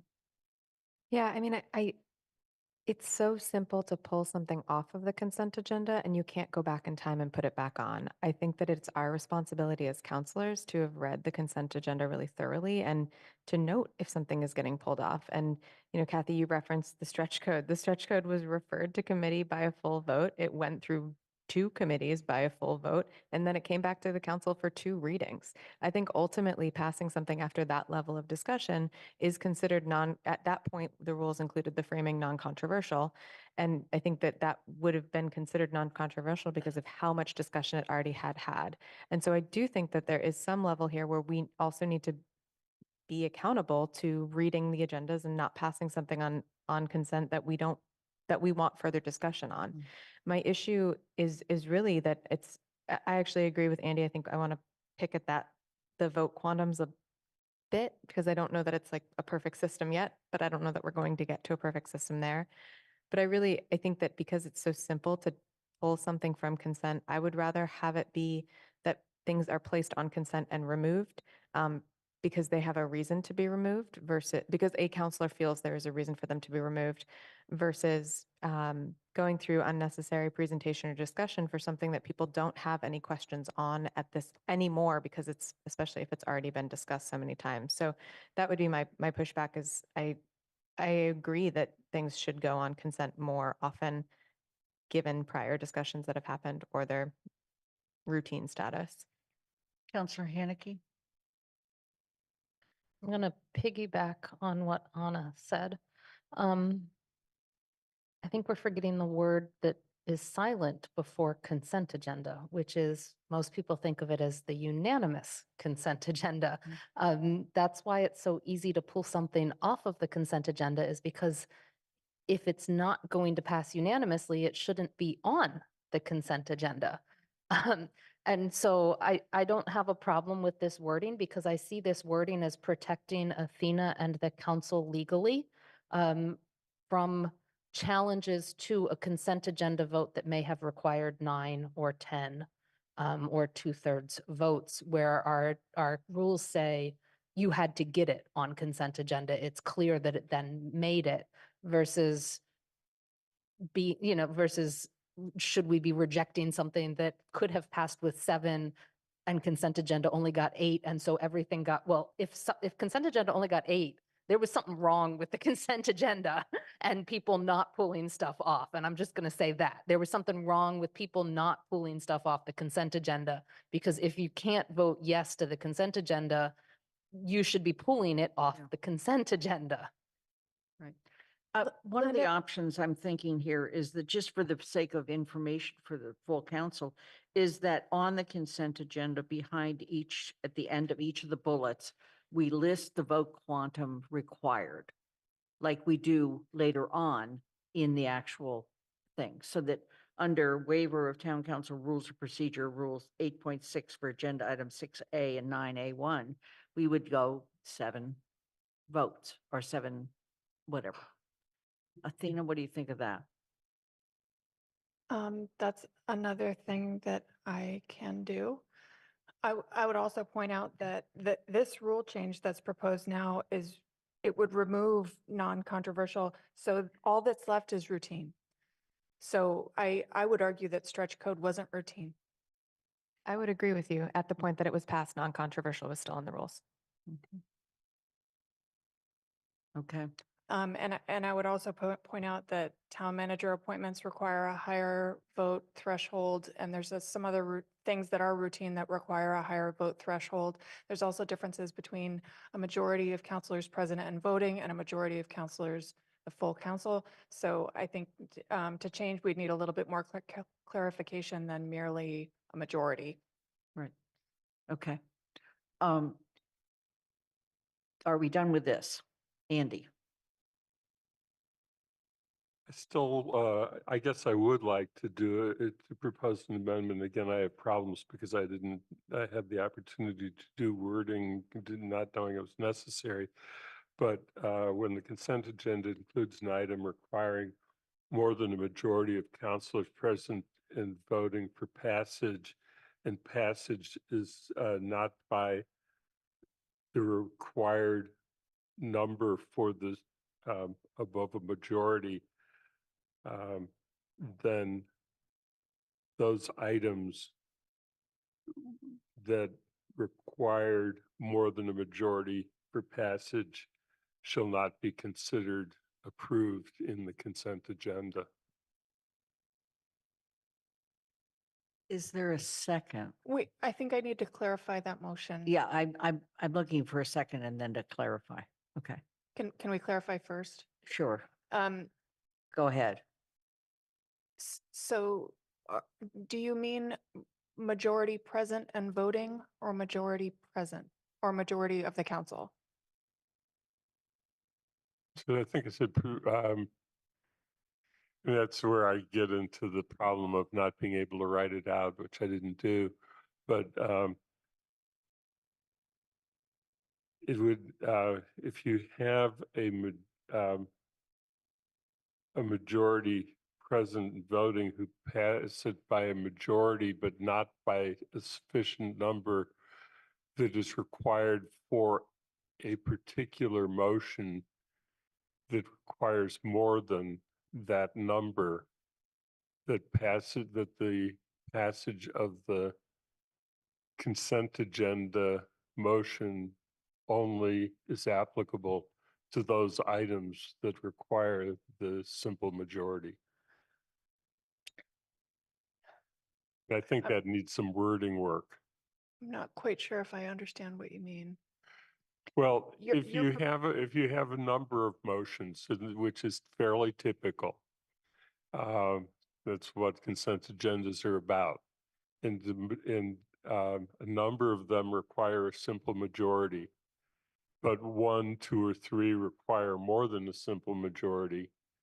That a failure to reach the threshold required for the highest number doesn't necessarily mean that the ones that only required a simple majority failed to pass. Okay, I understand what you're saying. So there's still a difference between simple majority. You're saying because sometimes a majority could be 3 councilors, if it's a majority present and voting. So are you saying when a consent agenda includes an item requiring more than a majority of councilors present and voting, those items shouldn't be included on the consent agenda? Items requiring more than a majority of councilors present and voting shall not be included on the consent agenda? I didn't say they shouldn't be included in the consent agenda, but if the motion fails to pass, the way that it is written now, if one item requires 9 votes and everything else requires a majority of those who are present and voting, then why are we rejecting the passage of the consent agenda motion for all of those items that only required the majority that are majority of the people who are present and voting, that we should only have to pull out for separate vote those that required a greater I see. number. I understand what you're saying. So if there were, say, and I don't think we would do this after this conversation today, a zoning bylaw change on consent agenda, if anyone were to wish to vote no on it, they should remove it from the consent agenda. But if it were placed on the consent agenda and left on the consent agenda, and the higher vote threshold was not met, and so the motion to approve the consent agenda failed, I would say that you would have to revote each of those items individually, rather than these things passed via consent and these things didn't pass via consent. That's why I'm suggesting that at the end of each item on the consent agenda, we be clear about what the vote quantum is. And then and then that way it's right there. I mean, the reality is, and I want to go back and reflect on what Mandy Jo and Anna have both said, and that is that if you're going to vote no, and you probably want to explain why you're going to vote no, you're going to take it off consent. Right.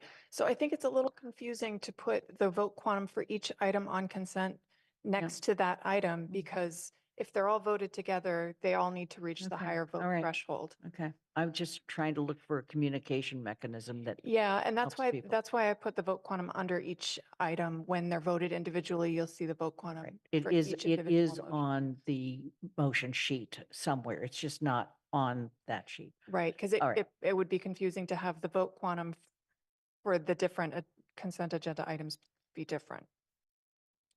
So at this point, I don't, okay. Pam, you have your hand up.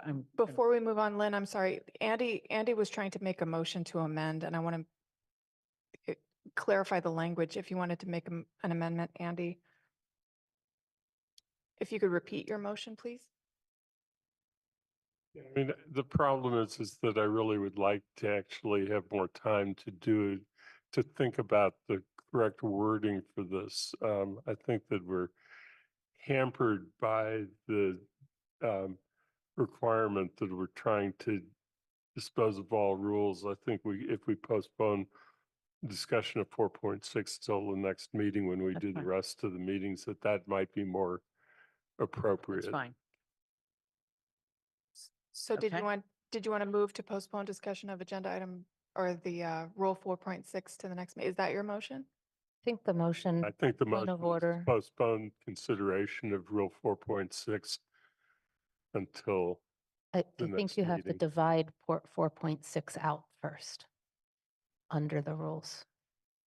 So I think it's a motion to divide 4.6 out from the current. So the motion is, go ahead, Mandy Jo. The motion is to divide. To divide rule 4.6 out from the current motion. Okay, is there a second to that motion? Second, DeAngelis. Okay. And so we're going to Is vote. that Andy's motion, or Mandy, are you making that? That was me. Mandy Hanky. Jo has said, because we, right now, all of the rules that we're going to consider tonight are part of one motion. Yes. So what Mandy is doing is taking 4.6 Yeah, out I of that understand. motion. Okay? So the motion's been made and seconded. Are there any discussion about removing this from the group? Pam? Okay, go ahead. So it seems like there is one simple choice, which doesn't sound like it's appropriate, but that is to require only those items requiring a simple majority to be placed on a consent agenda. But it sounds like there are enough examples where routine items may not apply. So I'm going to cancel that. And then secondly, I think I would support leaving the text as it is today because it covers the extent of a higher threshold, higher vote threshold requirement. And if you don't need it, you don't use it. And you take it off the consent agenda as everyone else has discussed. So I'm actually very comfortable with the wording that was developed by Athena and GOL in this paragraph. Point of order, the motion on the floor is divide rule 4.6 from the motion. Yes. Any further discussion on the motion on the floor? Andy, you have your hand up? No. Pam, you have your hand up? Okay, we're going to move to a vote. And that is to divide 4.6 out from this discussion. And I'm going to begin with Ete. Aye. Lynn is an aye. Counselor Haneke. Aye. Bob. Aye. Counselor Lord. Aye. Pam. No. Um, I'm sorry, Counselor Ryan. Aye. Kathy. No. Andy, Yes.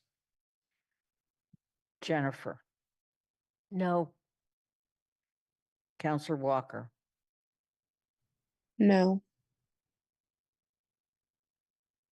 uh, Pat. Aye. So it Wait, is wait, wait. Anna, Anna, I have I'm a vote. sorry. I have a An- vote. I'm No. so sorry. Did you say no? I said no. Okay. So it Thank you. is uh 8 in favor, 8 5 in opposed. favor and 5 opposed. And so the motion passes. The motion passes. Now the motion on the floor is to postpone consideration of Rule 4.6. Okay. The motion is to postpone consideration of Rule 4.6. Motion has been made. Is there a second? Second, DeAngelis. Okay. Are there any further conversations about postponement to the 22nd of this motion, of this item? Point of order, didn't we just vote to postpone it? No. No. Oh, we voted to separate it out. And the reason we had to separate it out was because it was part of the big group, the large group. Now that it's separated out, now we can decide to postpone it. Okay? We're going to get through Robert's rules before the end of the night, believe me. Okay. Any further conversation, questions? No. Okay, seeing none. Griesmer is an aye. I'm sorry, Lynn is an aye. Counselor Haneke, No. Bob, Yes. Counselor Lord, Aye. Counselor, I'm sorry, Pam, No. Counselor Ryan, Aye. Kathy, No. Andy, Yes. Jennifer, No. Counselor Walker, No.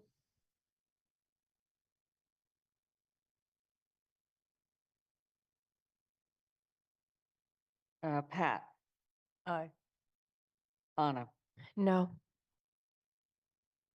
and Ete. Aye. Okay. All right, 1, 2, 3. No, I voted. 1, 2, 3. 7 in favor, 6 opposed. The motion carries. So it's postponed until the 22nd. Okay? We're going to move on to, actually, I'm going to suggest we take a 10-minute break since we didn't take a break before. And we will come back, and at that point, we will go on to Rule 5. I'm sorry, where do you want to go next, Pat? We're going to go on, And then back to 2 and 3. yes, and then back to 2 and 3. Thank you. So we will reconvene at 8:22.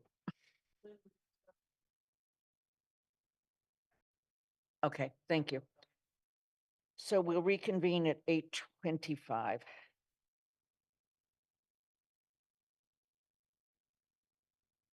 For all of you that are here, please turn your mics off and also take your video down. And when you come back, put it up so that I know that you're back. Thank you.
It's 8:25. Please return to your seats.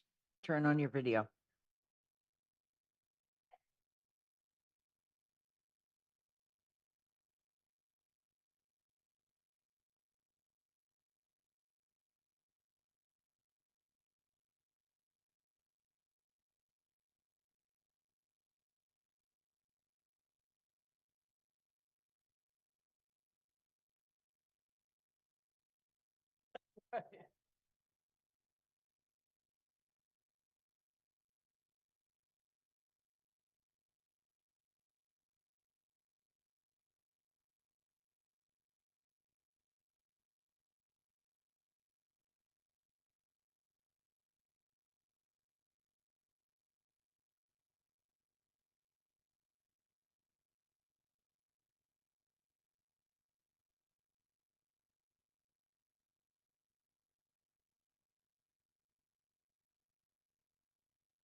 Please return to your seats, turn your video on so that I know you're back. Thank you.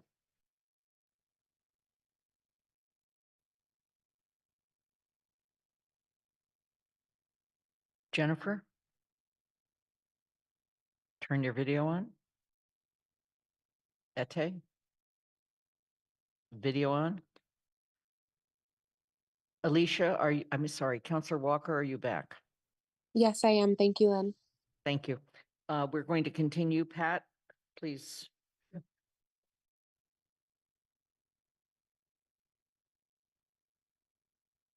Okay, we're going to go in order.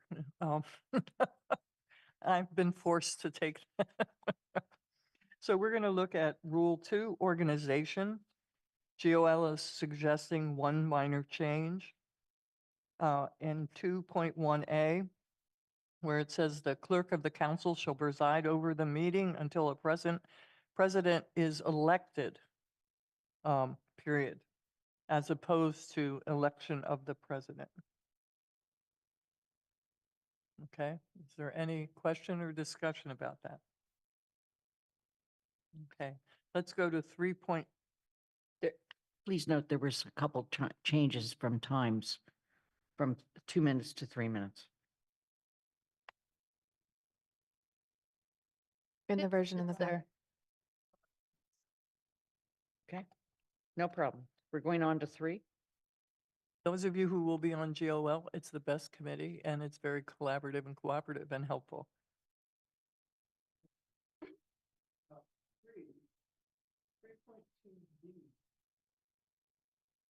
GOL looked at this and it got put in last time with great hope, all of which was dashed. So there's no point in D as it is. Meetings aim to end by 10 p.m. unless the council otherwise determines. We just need, let's get real. The practice is we meet until we're done. So that's the only change there. Then we've gone through 4.6 and now we're at Rule 7.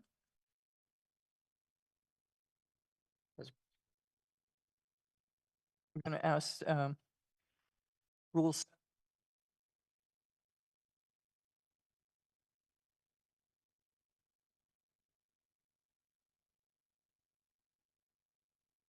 This was a very important change, actually. Previously, it was that counselors could call a point of order, and we added the town clerk and the town manager. The clerk of the council, I'm sorry, not the town clerk, the clerk of the council. And that's a very important change because they know more than we do about procedure, et cetera.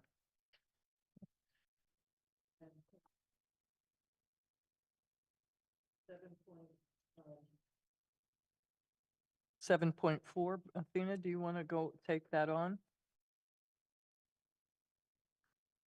7.5B. I think you summarized the change to 7.4 very well. Yeah. 7.5 Yeah. was a lengthy GOL discussion. This was my suggestion, but I think you might want to give the. I'm What sorry, I do you- didn't hear you. 7.5, that was a lengthy GOL discussion Yes, about it which way to was. go. Do you want me to speak to that? Yeah, or would you like- I'd like you to speak to it. So this is just to clarify what happens when a counselor is absent or abstaining and would like to make a motion for consideration, whether or not that counselor has to present new information. GOL talked about this extensively, and this is where they landed. There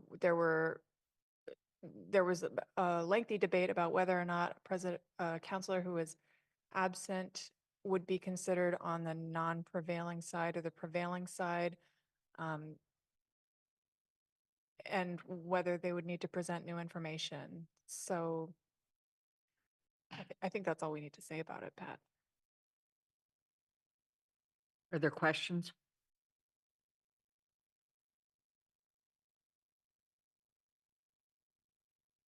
Anna? How do we determine what new or additional information is qualified as? Yeah, that's a good question. That's not defined in the rules.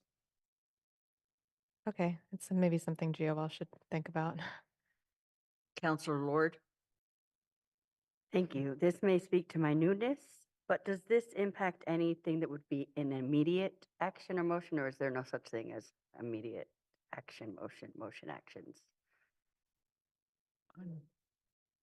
I'm trying to understand what you mean. So reconsideration is to move it to up to a different time? No, once a vote has been taken, the reconsideration means you would like to bring it back for reconsideration of the vote. Thank you. Please strike my question. Thank you. Okay. Kathy? The question about new information, I think it's only come up once where we've actually done this, but there was new information. So I think the president just has to rule that this in fact was information we didn't have when we voted on it. You know, we're not going to know what the new information is, but I like this change that says if you weren't there and you're asking for reconsideration, but presumably it's because there's new information, you know, so it would still be the same standard as I understand this. Right, if you weren't there and you agreed with the vote, then it's not very logical to move for a reconsideration. That's what. Please speak into the mic. I think that's the line of thinking, what you said, Kathy. If you weren't there and you disagreed with the vote, then you would need to present new information in order to move for a reconsideration. Okay. Anything else on 7? Are we going to move on to 8? So 8.1. You can see there are some changes there under non-emergency measures. And in number 1, we're adding and it be accompanied by a sponsor memo stating the purpose of the measure that provides sufficient information for the council to act. Be limited to one subject is the same, bears the name or names of the sponsors, and 4, in the form necessary for final adoption. So we have those 3 changes.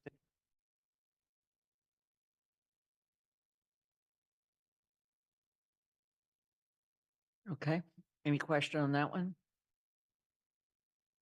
We're moving on to 8.2. So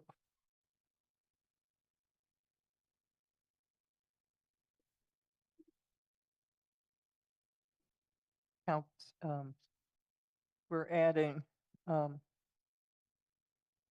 if referred to Governance, Organization, and Legislation Committee, in addition to another committee, the time for the Governance, Organization, and Legislation Committee to report back to the council shall not begin until the other committee has completed its review and made a recommendation of the measure. That just seems like common sense, because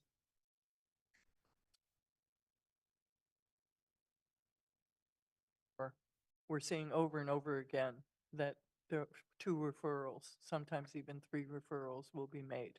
So that just gives us an order with GOL having the final pass. Okay. Anna, excuse me. I have a clarifying question. When you say the time, do you mean that the 45 days? Or like, are you adding 45 days on to however long it takes the first committee? Or are you just saying GOL doesn't look at it until the other committees are done regardless, but it's still expected to be back to the council within 45 days total? It's the last, so it's, sorry, I just wanted to make sure I'm understanding. So basically, if it goes to, say, finance, finance has 45 days, and then it goes to GOL and it has an additional 45 days? Ooh, okay, That's why everything. a long time. All right. Mhm. Yeah. That's why the. pace So of if it goes to government two is- committees now, we're talking like Yep. 9 months. Right. Great. Kathy? I'm sorry, Mandy Jo? Thank you. Anna just said 9 months, but it's really only 3 months. 90 days is 90 3 days, months. right. 90 days is 3 months, yes. Yeah, okay. Thank you. Kathy, you have your hand up? I think this is, I had to read it several times, but to me, this says GOL doesn't start to look at it till it's finished. You know, so when it's going through a committee and it's being revised, the GOL is going to wait until someone says we're done. Yes, we've had instances And where. we've had instances where where you've it's come started back working two- on it 2 or and 3 there were times, and then- major thing. So that's what this says, right? Yes. And then the clock starts ticking when someone says it's done at our end. And that's a good change. Thanks. I'm sorry, Jennifer?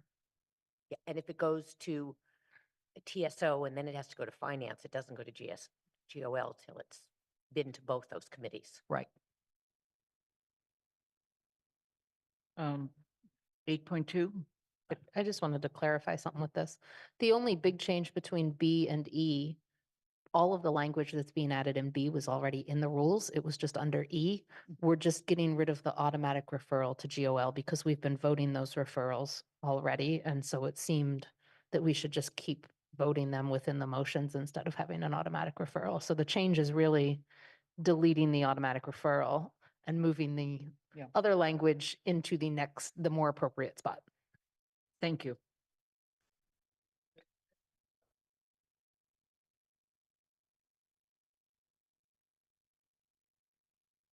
Pat, would you please use your mic? Any further discussion on this change? On 8.2E? Okay. Then there's a minor change, Pat, on 8.8.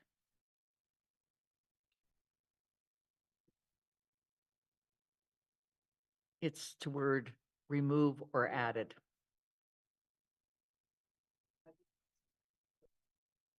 Yes. So Lynn, take it away. No, it's right there. Any discussion? Okay. Andy? Yeah, I just wanted to point out, and there's no change I'm proposing here because it's a discussion that I think needs to happen in an appropriate forum. Might be in a subsequent GOL, but TSO had a discussion at a. Sorry, I can't hear Andy. Excuse me, I'll try again. Thank you. TSO had a discussion about a proposal from former Councilor Ball Milne about legislative process and policy. And there were some valuable provisions, or what I thought were valuable provisions that were included in that would call for some further consideration of the rules that we have just discussed in the earlier parts of Rule 8. And I don't think we can get into that discussion tonight, but I think that it is something that needs, where the rules need to be brought into the right place, because one of the things that TSO as a committee felt was that if there were going to be the kinds of changes that were suggested, that they did need to happen through a rule process and not through an additional document. And in particular, I have said for some time that we as a council need to take responsibility when making referrals to consider the time that is going to take from the council committees, and town staff, and make an evaluative judgment as to whether that time is warranted. And that was what was built into that legislative process. And I sort of hate to say, oh, we're done with Rule 8 without recognizing that we're not done with Rule 8 because there's a big piece that's still left on the table. We are done with Rule 8 until GOL meets. It's been charged with looking at the suggestions of former Councilor Val Millen. So that's something that's going to happen after this. So we Right. don't have to hold up. That was the decision made by the council on the carryover. Right. Okay, thank you. Okay. So we've already done 8.8. We're now to 8.9.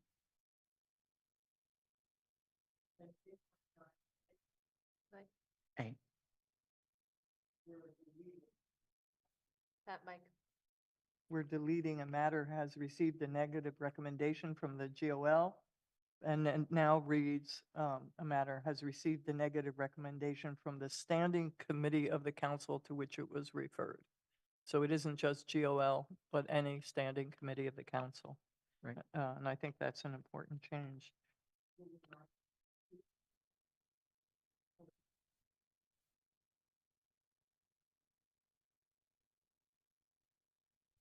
The council in the past had voted to, rather than to read changes to the rules at two separate meetings, they changed the rules, the council changed the rules to a supermajority vote rather than two readings. And this was just leftover that hadn't been changed when that changed. So this is just a cleaning up. So by removing this, it would just be consistent with the rules that say that the changes require a supermajority rather than two separate readings. And for the purposes of all of us, would you please define supermajority? 2/3 vote of the council, 9 votes. 9. Okay. Thank you. And if you go on,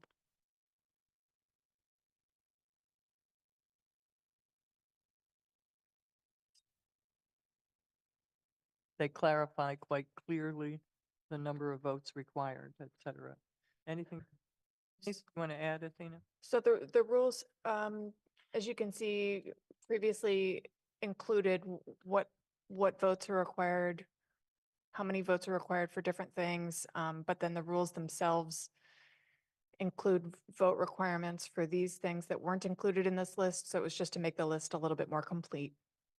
Mandy Jo, you have your hand up. I'm sorry, Counselor Haneke. Thank you.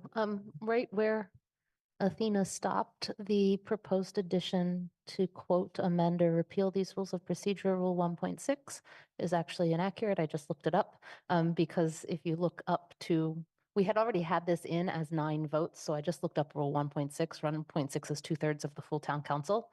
So it's listed when we made that change there. We remembered to list it under items requiring 9 votes, at least 9 votes in favor of passage. If you page up,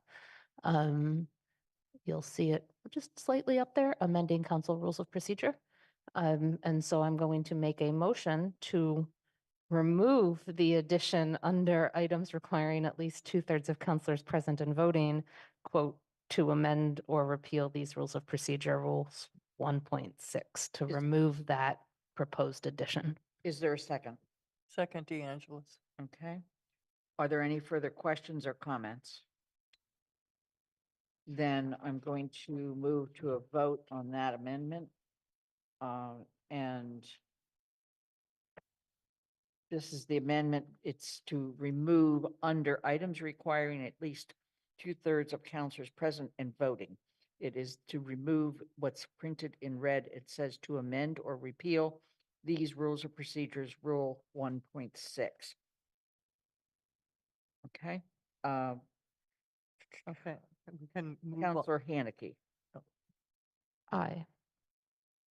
Bob, Aye. Counselor Lord, Aye. Pam, Yes. Counselor Ryan, Aye. Kathy, Yes. Andy, Yes. Jennifer, Yes. Counselor Walker, Yes. Pat, Aye. Anna, Aye. Ete, Aye. and Lynn is an aye. It's unanimous. Okay? And we have one more rule to look at this evening, which is Rule 10, Council Committees and Committees of the Town. GOL reviewed that section and saw no reason to change any of it.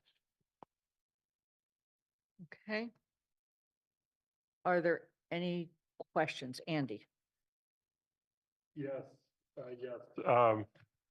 I do this not happily, but I think I have to.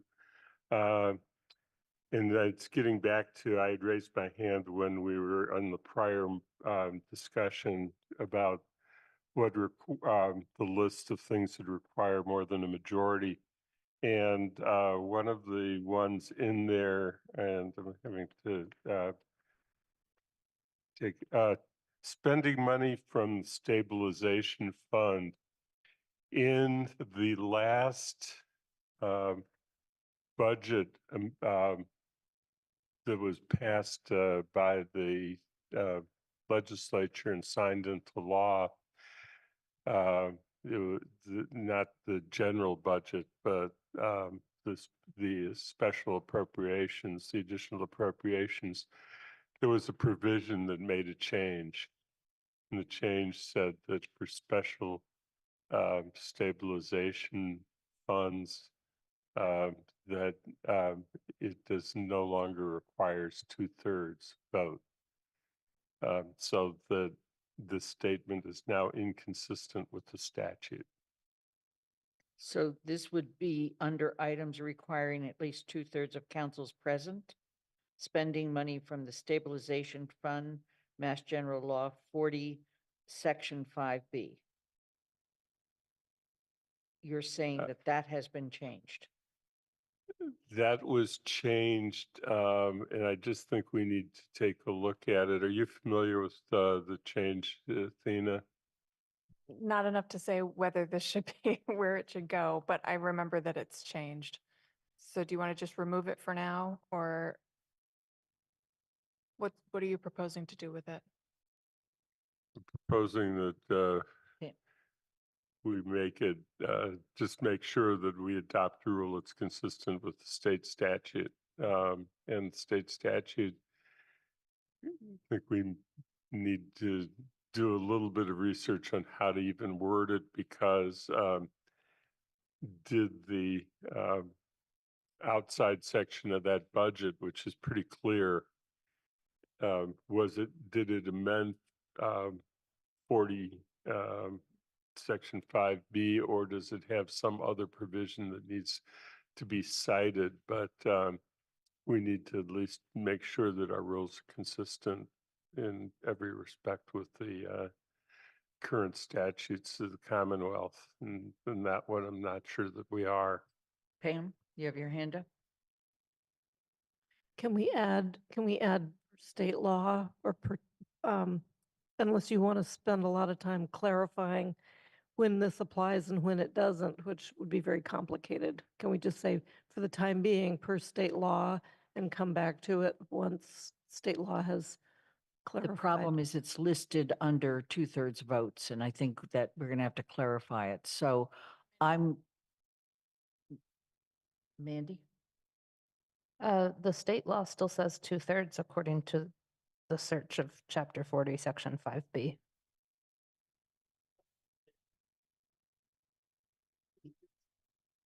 Yeah, unfortunately, I have to, because I think that it would apply to the stabilization we set up for reparations. I believe the state statute said one or more stabilization funds, and it says that they can, as long as it's a lawful use of the money, that it would stay the 2/3 vote.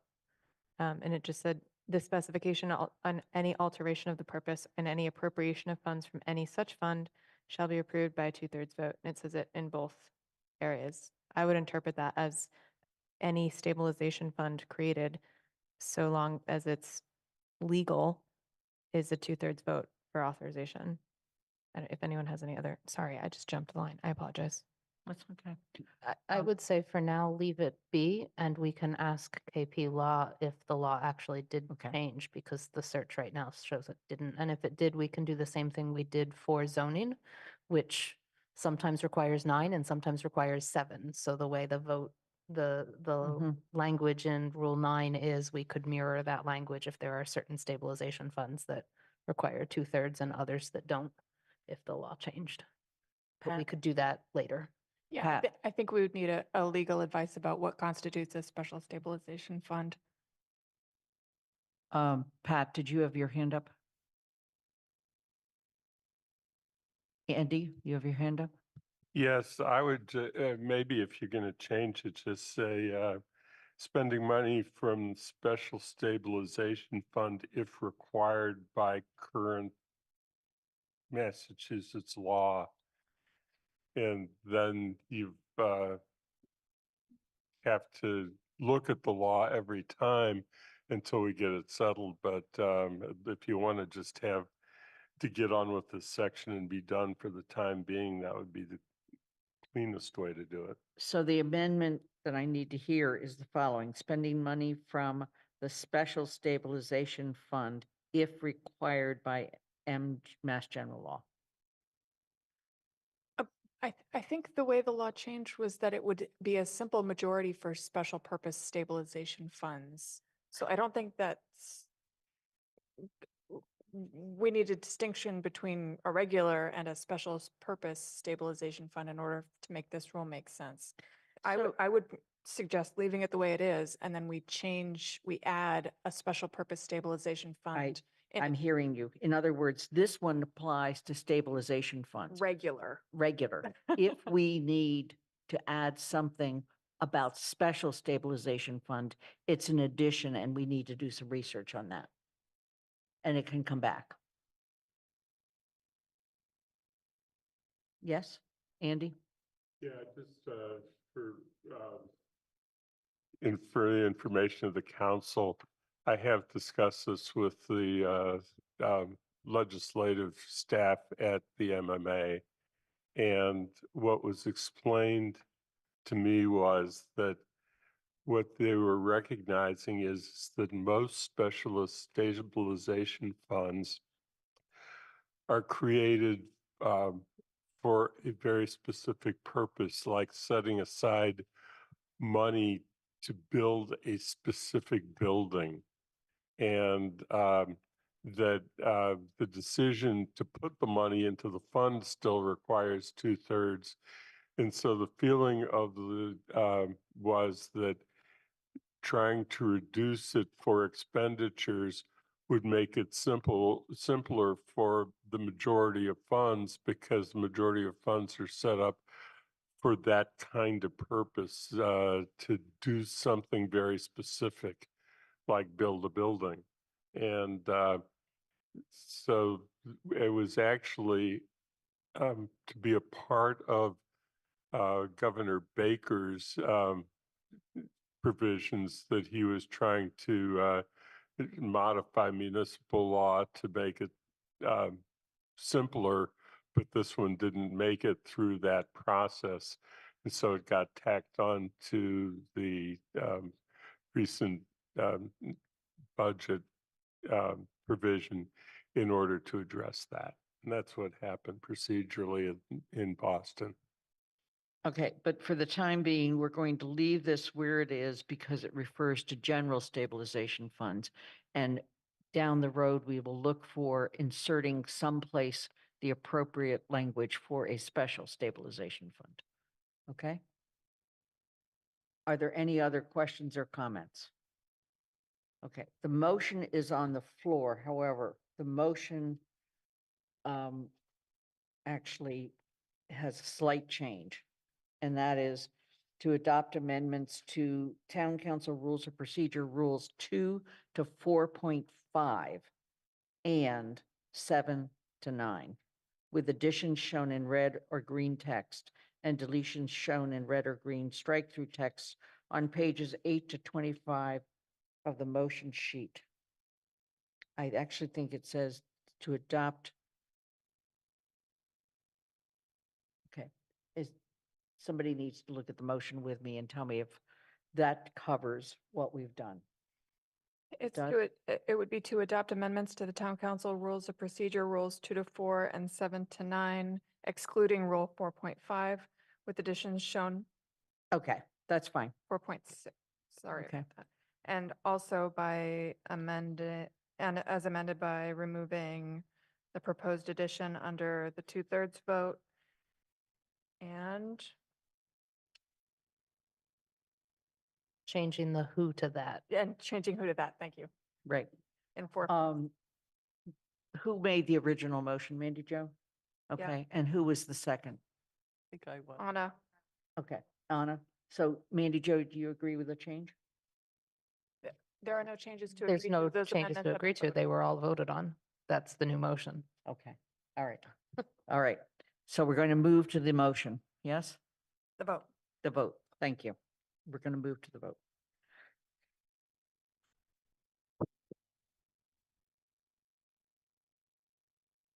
Are there any questions? Andy, you have your hand up. Oh, no, I think that- Okay. We'll start with Bob Hegner, Yes. Counselor Lord, Aye. Pam Rooney, Yes. Counselor Ryan, Aye. Kathy Shane, Yes. Andy Steinberg, Yes.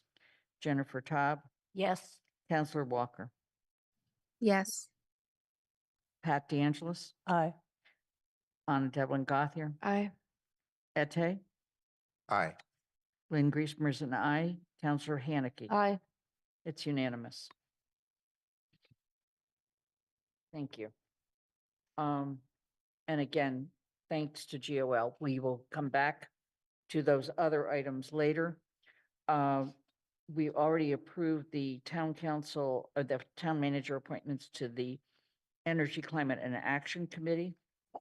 Your, in your packet, includes the appointments to the standing committees of the town council. That was based on a survey that I did with all counselors and then consulted with with Vice President Anna Devlin Gothier. So we're going to move on then. I'm sorry, yes. Pat. Thank you. I have concerns about how the assignments. Looking over it, what I've seen in several committees is 2 representatives from the same district sitting on the committee, which is partway to a majority automatically.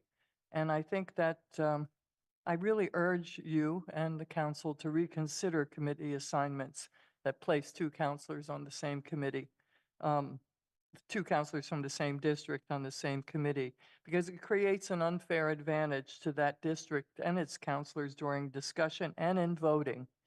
This is especially important when we make resident appointments, when we're deciding issues, and in terms of the carryover memo, what we will carry over to the next year could be affected by that sort of a pre-alignment or of votes. That doesn't always happen, but we've seen repeatedly that pre-alignment or district alignment has negatively impacted our work as a collaborative body. So I would like us to reconsider the assignments. It works numerically. I think it works in other ways. And I would like us to reconsider placement of 2 counselors from the same district on any committee. Jennifer? Well, yes, I have had a concern that there are some counselors that have been on the same committee, like this would be the 6th consecutive year. So I think that might be something to reconsider as well. I would also add that counselors from the same district are not necessarily aligned. There's no, they don't, there's no that's just an assumption that doesn't really hold together. But I am concerned that some counselors have been on the same committees since the inception of the council.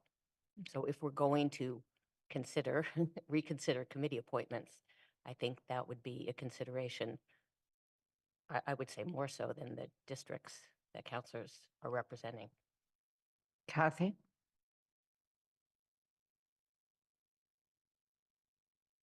I completely disagree with the idea that two people from the same district will have similar views.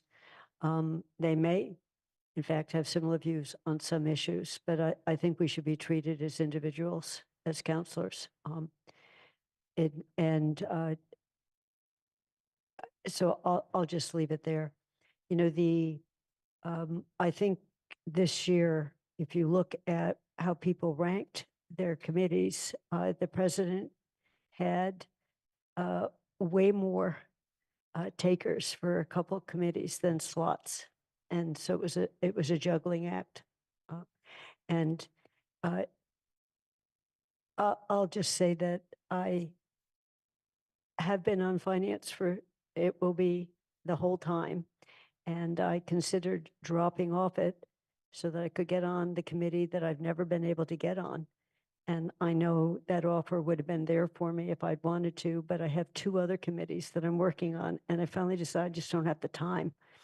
Otherwise, I would have argued hard. So I'm not sure longevity matters as much on some of the committees. On some of the others, I know, Lynn, you were earlier on trying to rotate people on and off committees to give people experiences. And so that doesn't always work when we need to have some depth and some continuity. But I definitely think when I look around the districts, we have disparate people elected from different districts that come from very different places. Pam Rooney? Thank you. I think given the fact also that there are ongoing members, some of you have served, in fact, for 5 years, there's much more of a precedent setting with the way you vote, the way you tackle different issues. It's pretty well known what positions may be before there is, you know, as committee assignments are made. And I think that probably plays a much larger role in the selection if one were to push the scale of populating a committee with one group of people versus another. I think it's really that longevity and preference that plays a larger role than what District 1 is from. I want to say thank you for your feedback, and the appointments stand as I made them. We're moving on to the Jones Library Building Committee. I want to thank all of you for expressing your interest. 5 counselors have expressed interest. They are Counselor Mandy Jo Haneke, Counselor Haneke, Bob Hegner, Pam Rooney, Counselor Ryan, and Andy Steinberg. Is there anybody who would like their name removed from that list?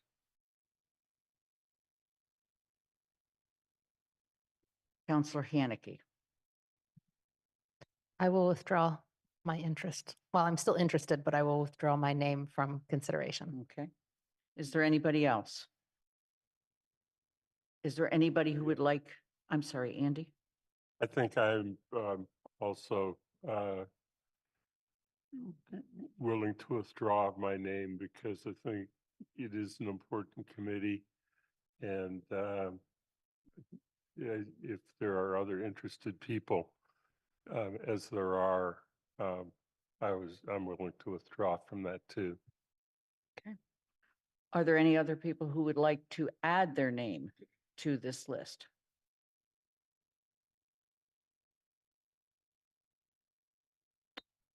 All right, then at this point, the list includes Bob Hegner, Pam Rooney, Counselor Ryan.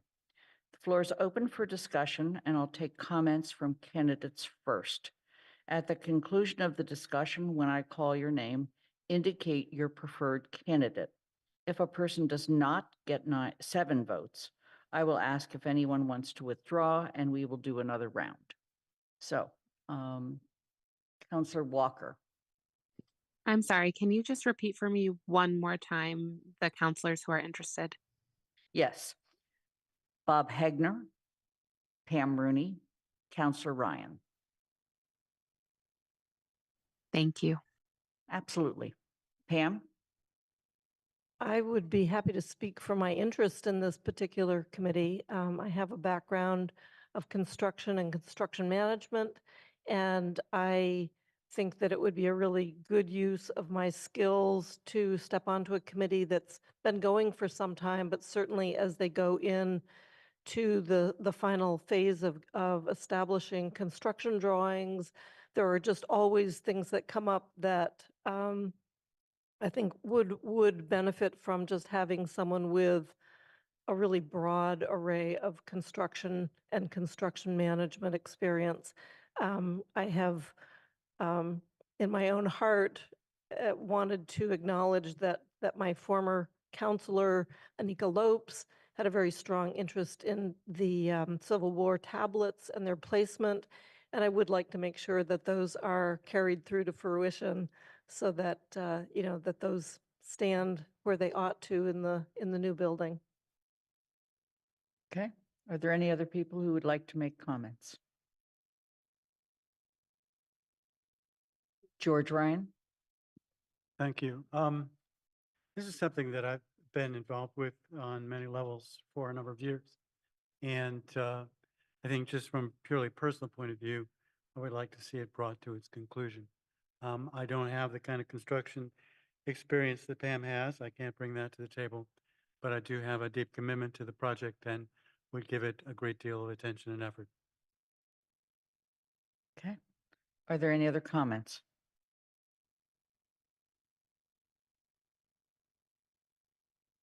Seeing none.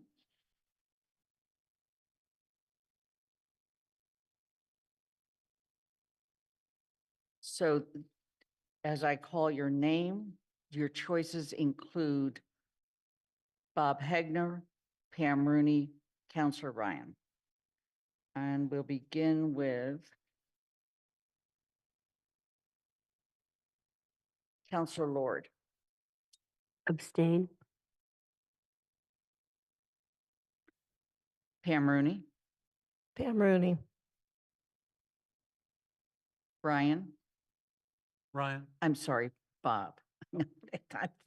Oh, my God. Wow. I'm sorry, Counselor Ryan. Ryan, okay. Counselor, I'm sorry, Kathy Shane, Pam Rooney. Andy Steinberg,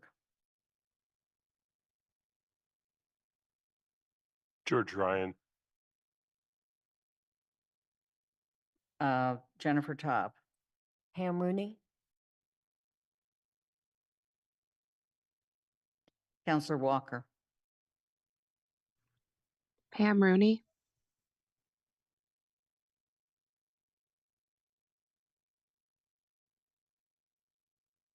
Pat DeAngelis, Bob Hegner, Anna Devlin Gothier, Pam Rooney. Ete, Pam Rooney.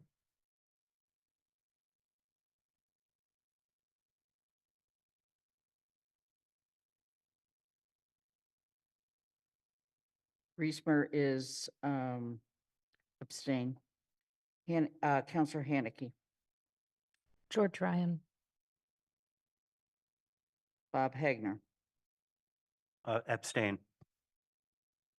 So we have 1, 2, 3, 4, 5, 6 for Rooney. 1, 2, 3 for Ryan. And 1 for Hegner, right? And 3 abstentions, yes. And 3 abstentions. Okay. Is there anybody who would like to withdraw?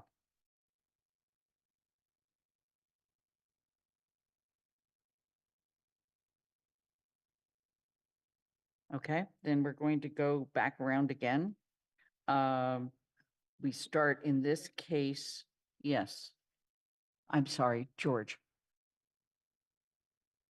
I guess I just need, Counselor Ryan. that's all right. It just needs to understand why we're going back again. We're trying to get to 7 votes. 7 votes, Yeah. then I withdraw. Oh, okay. This All is right. Bob. I also withdraw.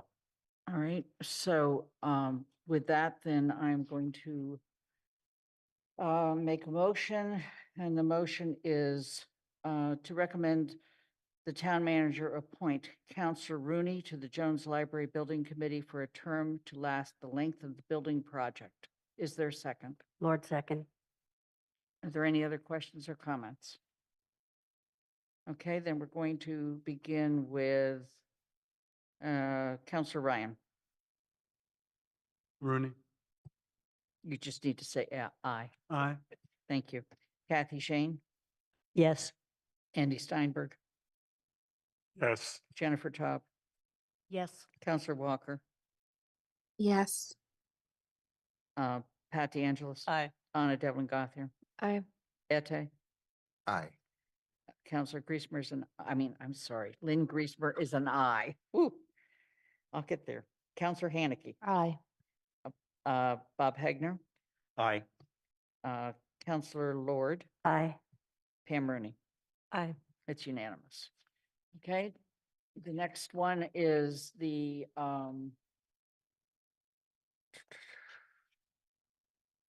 budget coordinating group. In this case, there are 3 people that we appoint, and 2 can be from finance, but don't have to be, but only 2 can be from finance. The names that have been submitted are Anna Devlin Gothier, Lynn Griesmer, Counselor Haneke, Bob Hegner, Counselor Lord, Counselor Ryan, and Andy Steinberg. Are there any people who would like to withdraw? I'm sorry, George. I would like to withdraw. Are there any other people who would like to withdraw? Bob Hegner would like to withdraw. Yes, I'd like to withdraw. Pam Rooney, you had your hand up? I was going to ask if we could identify those people who are on the finance committee, if we're limited to only 2 from the finance committee. Right. Those that are remaining on the list that are on the finance committee are Counselor Haneke and Andy Steinberg.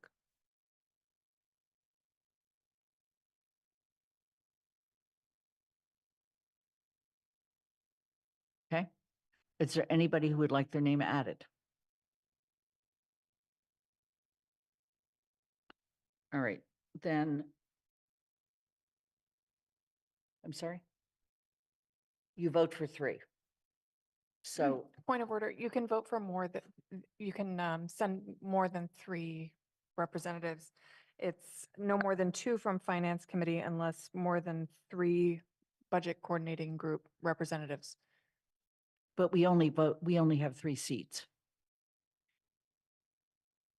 I can bring up the charge. Thank you.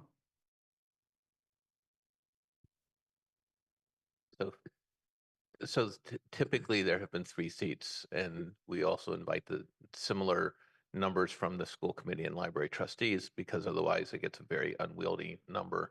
It seems to be fair to have the same number of seats for each of the 3 elected bodies, but there is no limit on the number of people according to the charge. I got it. Thank you. So,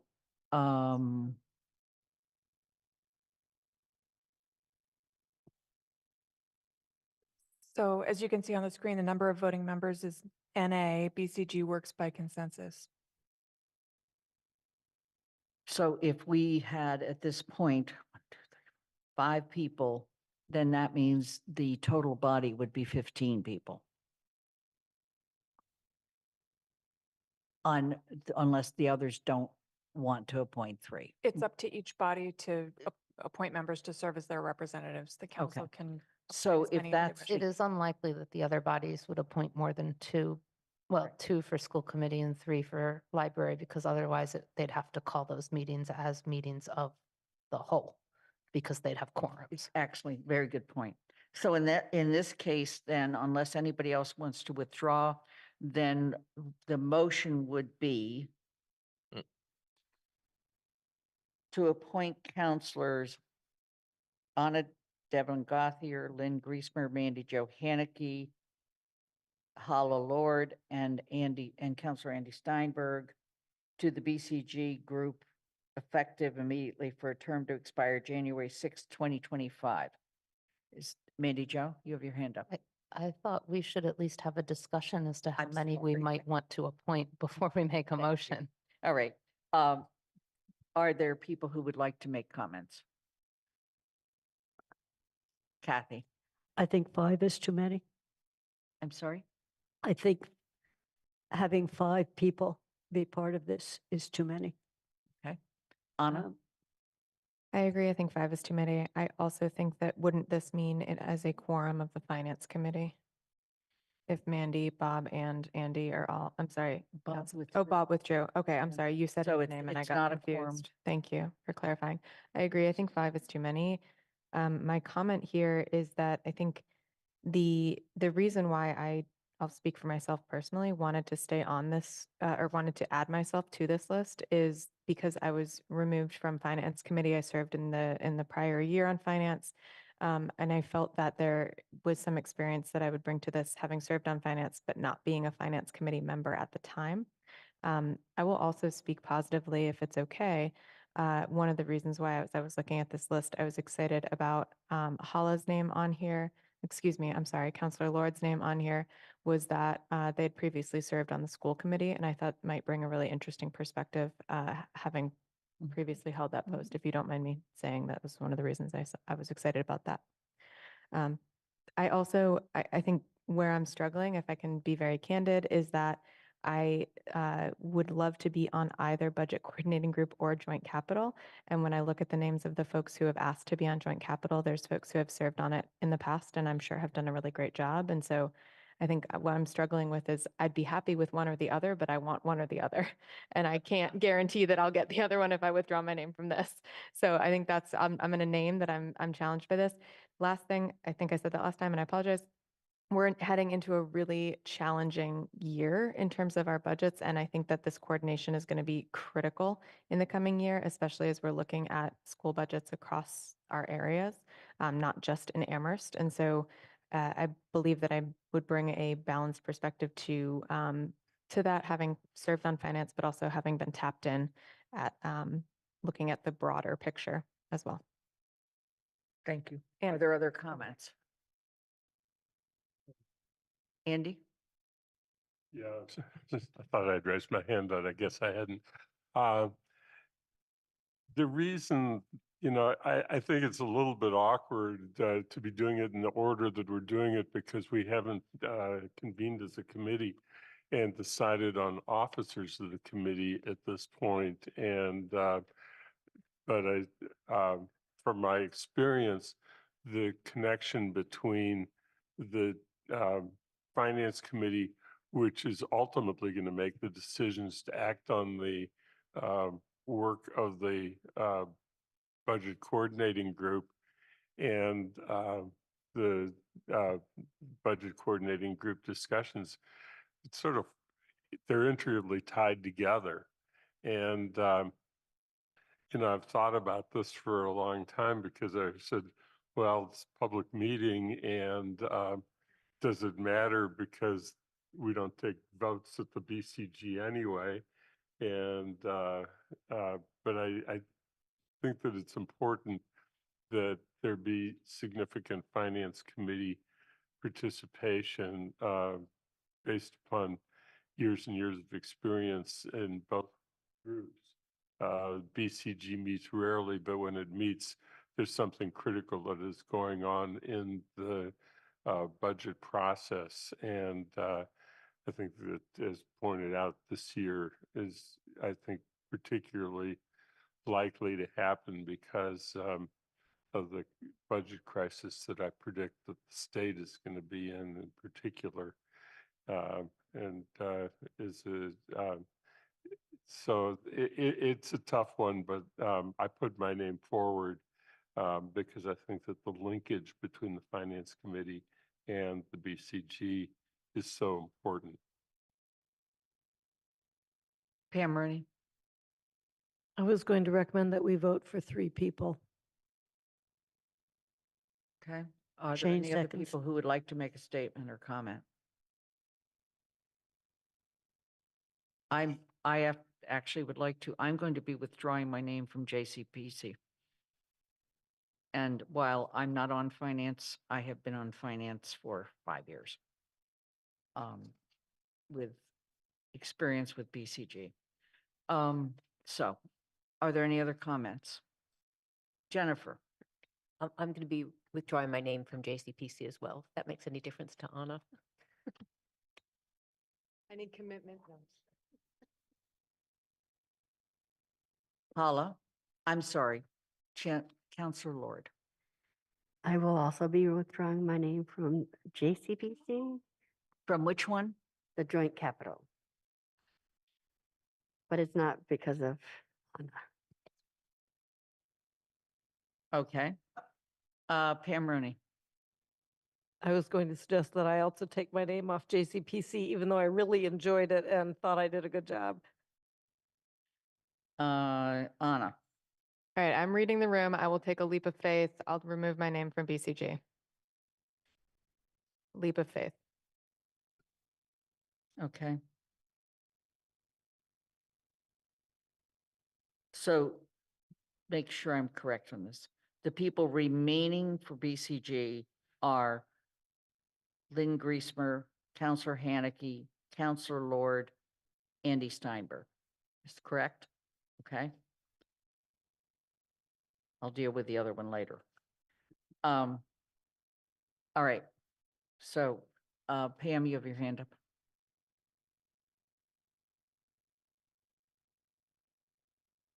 So I think while some people have expressed a desire to only have 3, we have, actually can do all 4. Okay? Is there a, and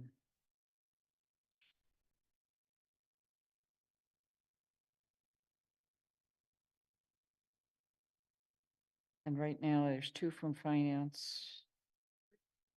No, 2. No. Give up that seat. All right. Is there a motion? I move to appoint, thank you. Appoint Counselor Lynn Griesmer, Counselor Mandy Jo Haneke, Counselor Hala Lord, and Counselor Andy Steinberg to the Budget Coordinating Group. Is there a second? Second. Okay. Any other question or comment? Then we're going to move to a vote. I think we are up to Kathy Shane, Yes. Andy Steinberg, Yes. Jennifer Taub, Yes. Counselor Walker, Yes. Pat DeAngelis, Aye. Anna Devlin Gothier, Aye. Ete, Aye. Lynn Griesmer is an aye, Counselor Haneke, Aye. Bob Hegner, Aye. Counselor Lord, Aye. and Pam Rooney, Aye. Counselor Ryan. Aye. It's unanimous. So on JCPC, at this point, we have Anna Devlin Gothier, Bob Hegner, Counselor Ryan, and Counselor Shane. Is there anybody who would like to withdraw their name or add their name? Lynn, would you just read those again? Who's Yes. on the list? Anna Devlin Gothier, Bob Hegner, Counselor Ryan, and Kathy Shane. I think I got that right. Ryan, Counselor Ryan, you have your hand up. I withdraw. Okay. So we have Counselor Anna Devlin Gothier, Bob Hegner, and Counselor Kathy Shane. So I'm going to go ahead and make a motion to appoint counselors. Oh, and then we'll have a discussion, to appoint counselors Anna Devlin Gothier, Bob Hegner, and Kathy Shane to the Joint Capital Planning Committee effective immediately for a term to expire January 6th, 2025. Is there a second? Second, Second. Haneke. Okay. And are there any people who would like to make comments?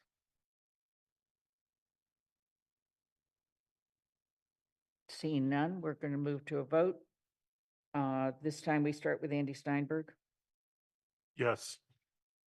I'm sorry, point of order? So the charge of the JCPC says that there'll be 7 members, 2 school committee members, 2 library trustees, and 3 town councilors, 2 of whom shall be on the finance committee. 2 are, Yeah, so just, 2 are. but the memo is, I believe, Yeah. phrased differently. You've got Bob Hegner and Kathy Shane are both Finance Committee. correct. Okay. So we can proceed? Okay. Mhm. Jennifer Taub, Yes. Counselor Walker, Yes. Pat DeAngelis, Aye.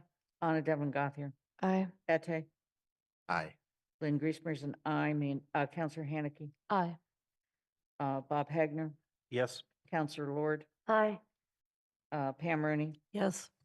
Counselor Ryan, Aye. Kathy Shane. Yes. It's unanimous. The final motion is regarding Four Towns meeting. It's to authorize the town council president and the chair of the finance committee to speak on behalf of the town council at 2024 Four Towns meetings. Is there a second? Sorry, point of order. Can you repeat what you said? Because the memo says president and vice president of finance committee. The council. Oh, I'm sorry, the memo's wrong. Okay, just double checking. You I'm mean, totally you mean wrong. council president and It's chair council of president and finance. chair of the finance. Thank you. Okay, is there a second? I'll second it. Devlin Gothier. Okay. Is there any other question or comment?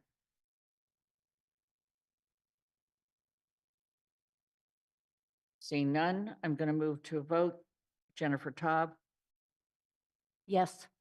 Counselor Walker, Yes. Pat DeAngelis, Aye. Anna Devlin Gothier, Aye. Ete, Aye. Lynn Griesmer's an aye, Counselor Haneke, Aye.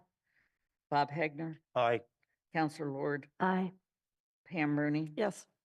Counselor Ryan, Aye. Kathy Shane, Yes. Andy Steinberg. Yes. It's unanimous.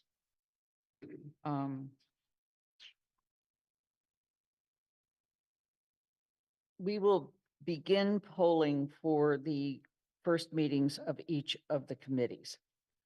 Standard practice is at the first meeting of each of the committees, there will be a chair elected, and then the chair will manage the the president or their designee convenes the meeting, manages the election of the chair, and then the chair manages the election of the vice chair. The purpose of putting this on the agenda here was that we would also include in the first council, in the first committee meetings, any items that people particularly feel need to be included in addition to the transition memos. Okay. And so I was going to ask particularly on each of the committees, whether you have special things you feel should be included. And in this case, I think the best practice is to go back to the previous chair and vice chair and ask that question. Okay, so Community Resources Committee, Mandy Jo and Pam Rooney. Items that should be included in the first agenda. I believe rental registration should be, and then a discussion regarding ZBA appointments, because there are a couple of openings are the most important. I'm seeing nods from fellow committee members here, I think are the most important. Rental registration. and Rental what was the second? registration and a discussion on ZBA appointments are the two most. important ZBA, things. thank Yeah. you. And rental registration, Athena, you've got a draft agenda, lists things separately, just to be clear on Okay. everything we might discuss. The previous CRC was kind enough to put together an agenda for the first meeting. Right, and I That just wanted- agenda includes every carryover item, so you can just knock some stuff off. Okay. Finance Committee, Andy and Kathy. Kathy, do you want to go first or? No, Okay. Then I'm going to throw out two and let you add or subtract as you see. I think that the most important ones is that we need to be starting with looking at the FY25 projected revenue available for the budget and any changes that we know from to the initial financial trends report. I think by the time we meet, it is likely we're going to know what the governor's recommendation is going to be, and we're going to have the formal legislative consensus of what administrative consensus about what resources are available to the Commonwealth for the state budget. And so I think that's an important discussion that we have to have because we need to think about whether we're going to be able to afford to do what we even talked about in the guidelines. And the second item that I would put forward is that we revisit the funding plan for the major building projects with the addition of roads and sidewalks as an additional add to the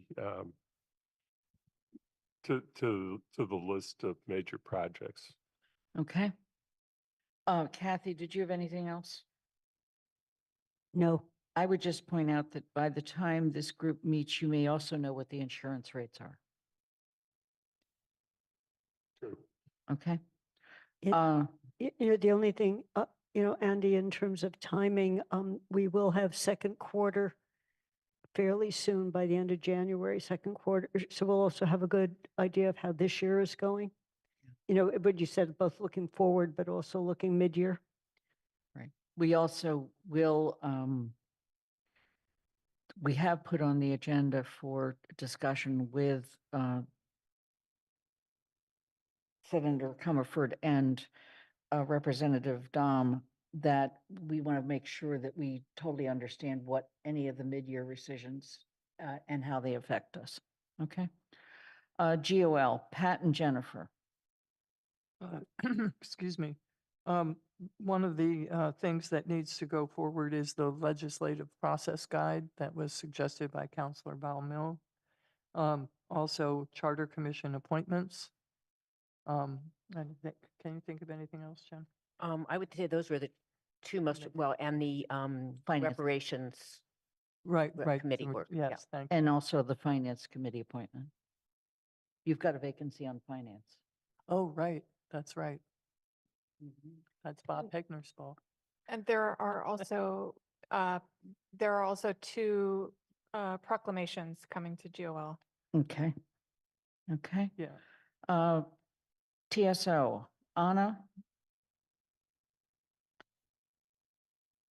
TSO had an extensive carryover memo on it included streetlights, and I'm not gonna lie to you, I don't have it pulled up in front of me right now, and so I don't have it down pat.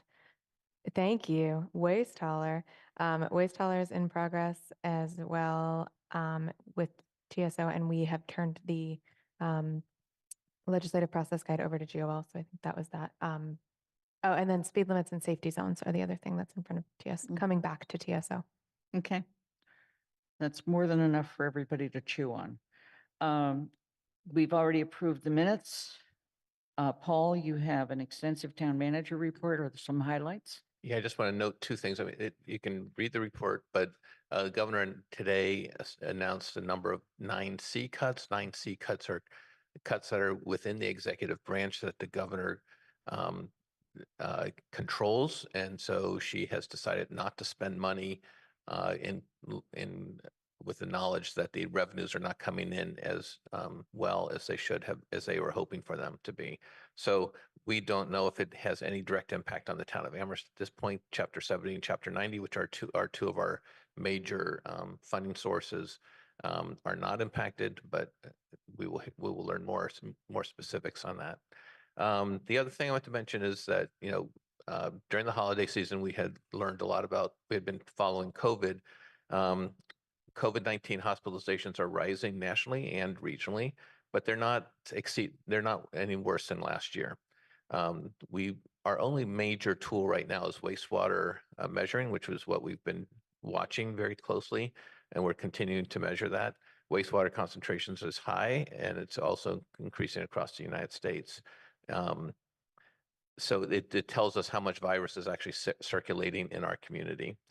The experts are not expecting an Omicron level wave like we had previous years. They anticipate that the peak for this season will happen in the next few weeks. And when big people who are contracting COVID-19, symptoms tend to be mild. And also the other thing that's a little concerning is that vaccination rates are relatively low. 1 in 5 people have been vaccinated. That's true nationally, but also true in Amherst. So we're really encouraging people to get vaccinated. And I can. Wow. Are there any questions? Vaccinated with the latest version. Yeah, sorry. Are there any questions of the town manager? Anna, you have your hand up. It's not a question. And Paul, I think you gave us maybe the intensity lights of that report. And so I don't want to diminish those at all, but I did want to congratulate you on your nomination for second vice president of MMA. That's really exciting. Thank you. Thank you. Bob Hegner. Yes, I'd be very interested in seeing the hazard mitigation plan update when it's available. I think it's something that we all should be aware of.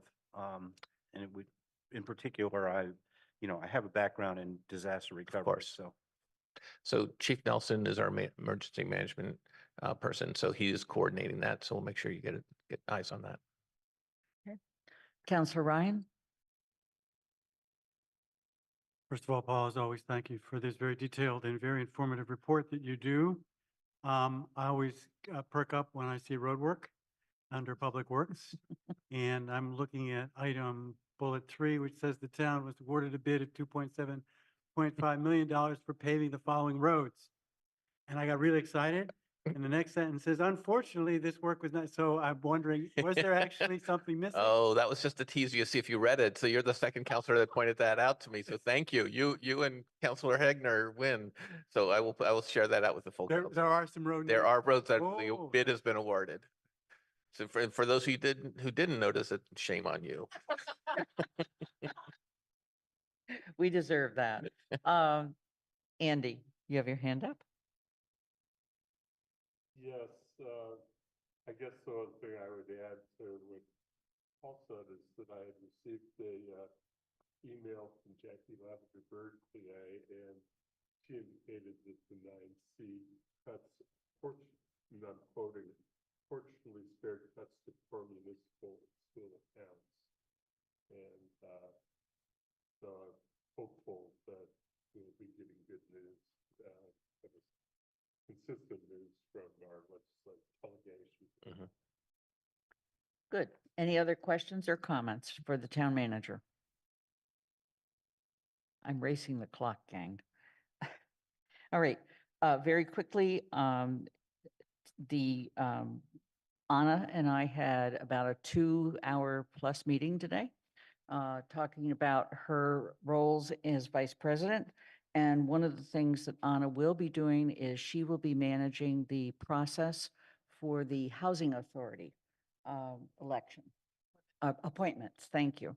And then also doing some tracking on legislation with more detail to follow with a written report. The first time you'll see that will probably be in February. So those were starters. And then let me also mention on the agenda items for the coming 22nd, which is right after some of us will be at MMA. We will be working on housing authority interview questions. Are we going to have an AT&T public hearing on a petition? We don't know. As soon as you say yes.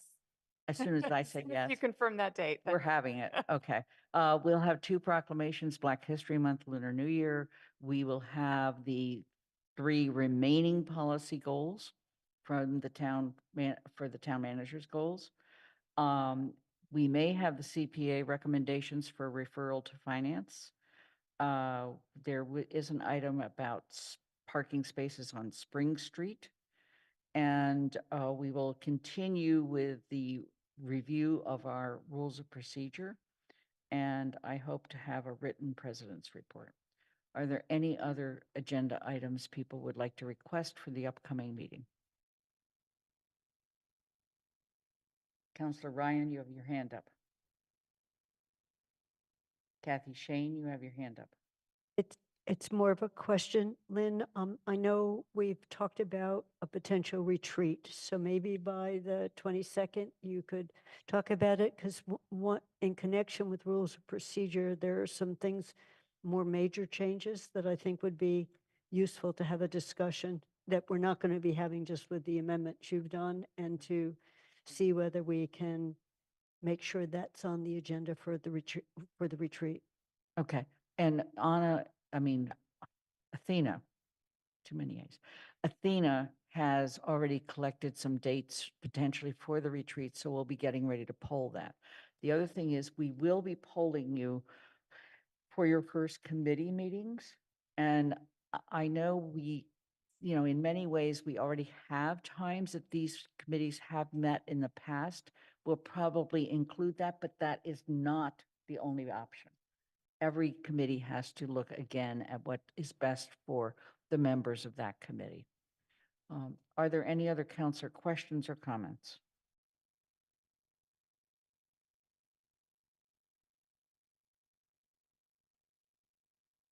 Kathy? I just have a quick report on the elementary school building committee. Please go ahead. It'll be really quick. We're meeting this Friday. We have the new updated cost estimates, and the really good news is they're slightly under where we were before. We are not having to cut anything out. And just to have a confidence in that, we still have around $7 million in contingency money with the latest estimates. And that includes a lot of new energy updates that we put in. So the other piece is we're getting near to saying March will be when the first fence goes up, but we'll have a discussion on making sure that's well known. I talked with Paul briefly, do something that's an event that this is starting, because the first package is going to go out. So it's pretty exciting. It's moving from those videos to something very real. Great. Thank you. Are there any other counselor comments? Jennifer? I just wanted to ask about council liaisons to. The list, there is a memo. That list now goes, and thank you for bringing it up. That list now goes to GOL. The chair of GOL, once elected, then goes back and checks with those committees to see if they continue to want a liaison, and then GOL decides, can we do that? The only other committee that has requested a liaison is HRC. And they did that in late December or late November or December. So if we have the time, can we continue to go to our? If you have the time, you can go to any meeting you want to, but you're technically not a liaison until you're appointed by the council. Lynn, Yes. I believe you're meant to solicit input from all town committees if they'd like a liaison at the beginning of the year. The president sends out a request Okay. if any committee, so that GOL can consider any committees who wish to have a Right. council liaison. And Angela does have a list of all the committees and so forth. I mean, we have to be realistic in terms of how much time counselors really have to be liaisons. So there has to be there has to be a recommendation from GOL as to which ones should have liaisons. Counselor Walker. Thank you. I probably should have asked this during the town manager report, so I apologize, but I'm just wondering, and this is for Paul, if we have an update or when we can expect to revisit the ARPA funds.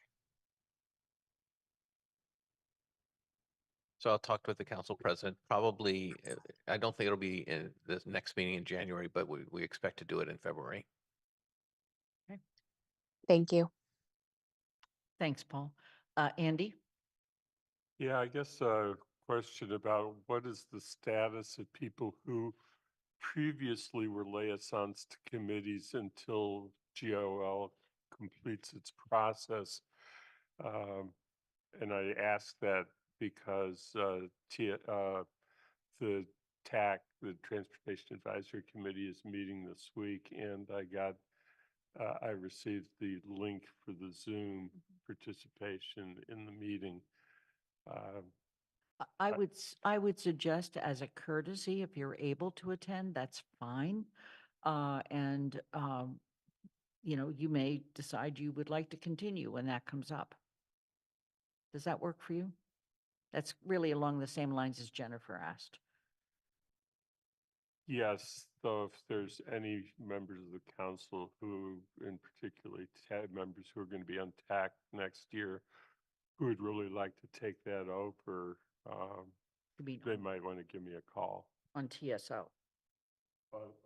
Yeah, TSO on regarding TAC. For, I think it's Thursday. Thank you. Counselor Walker, you have your hand up. Sorry, I just didn't take it down. Thank you. Are there any other questions or comments? Lynn, Yes, Pat. a really quick comment. I've been listening all evening to Counselor Lord, Bob, Counselor Hannick, and I really feel like we should move to all being called counselor. Counselor Shane, Counselor DeAngelis, in out of respect for the people who wish to be called that, because it just feels very awkward and odd to me. I would suggest that we not try to resolve that tonight, but we bring it on the agenda for the 22nd. Okay? Is there any other questions or comment? Seeing none, the meeting is adjourned. It's 9:47.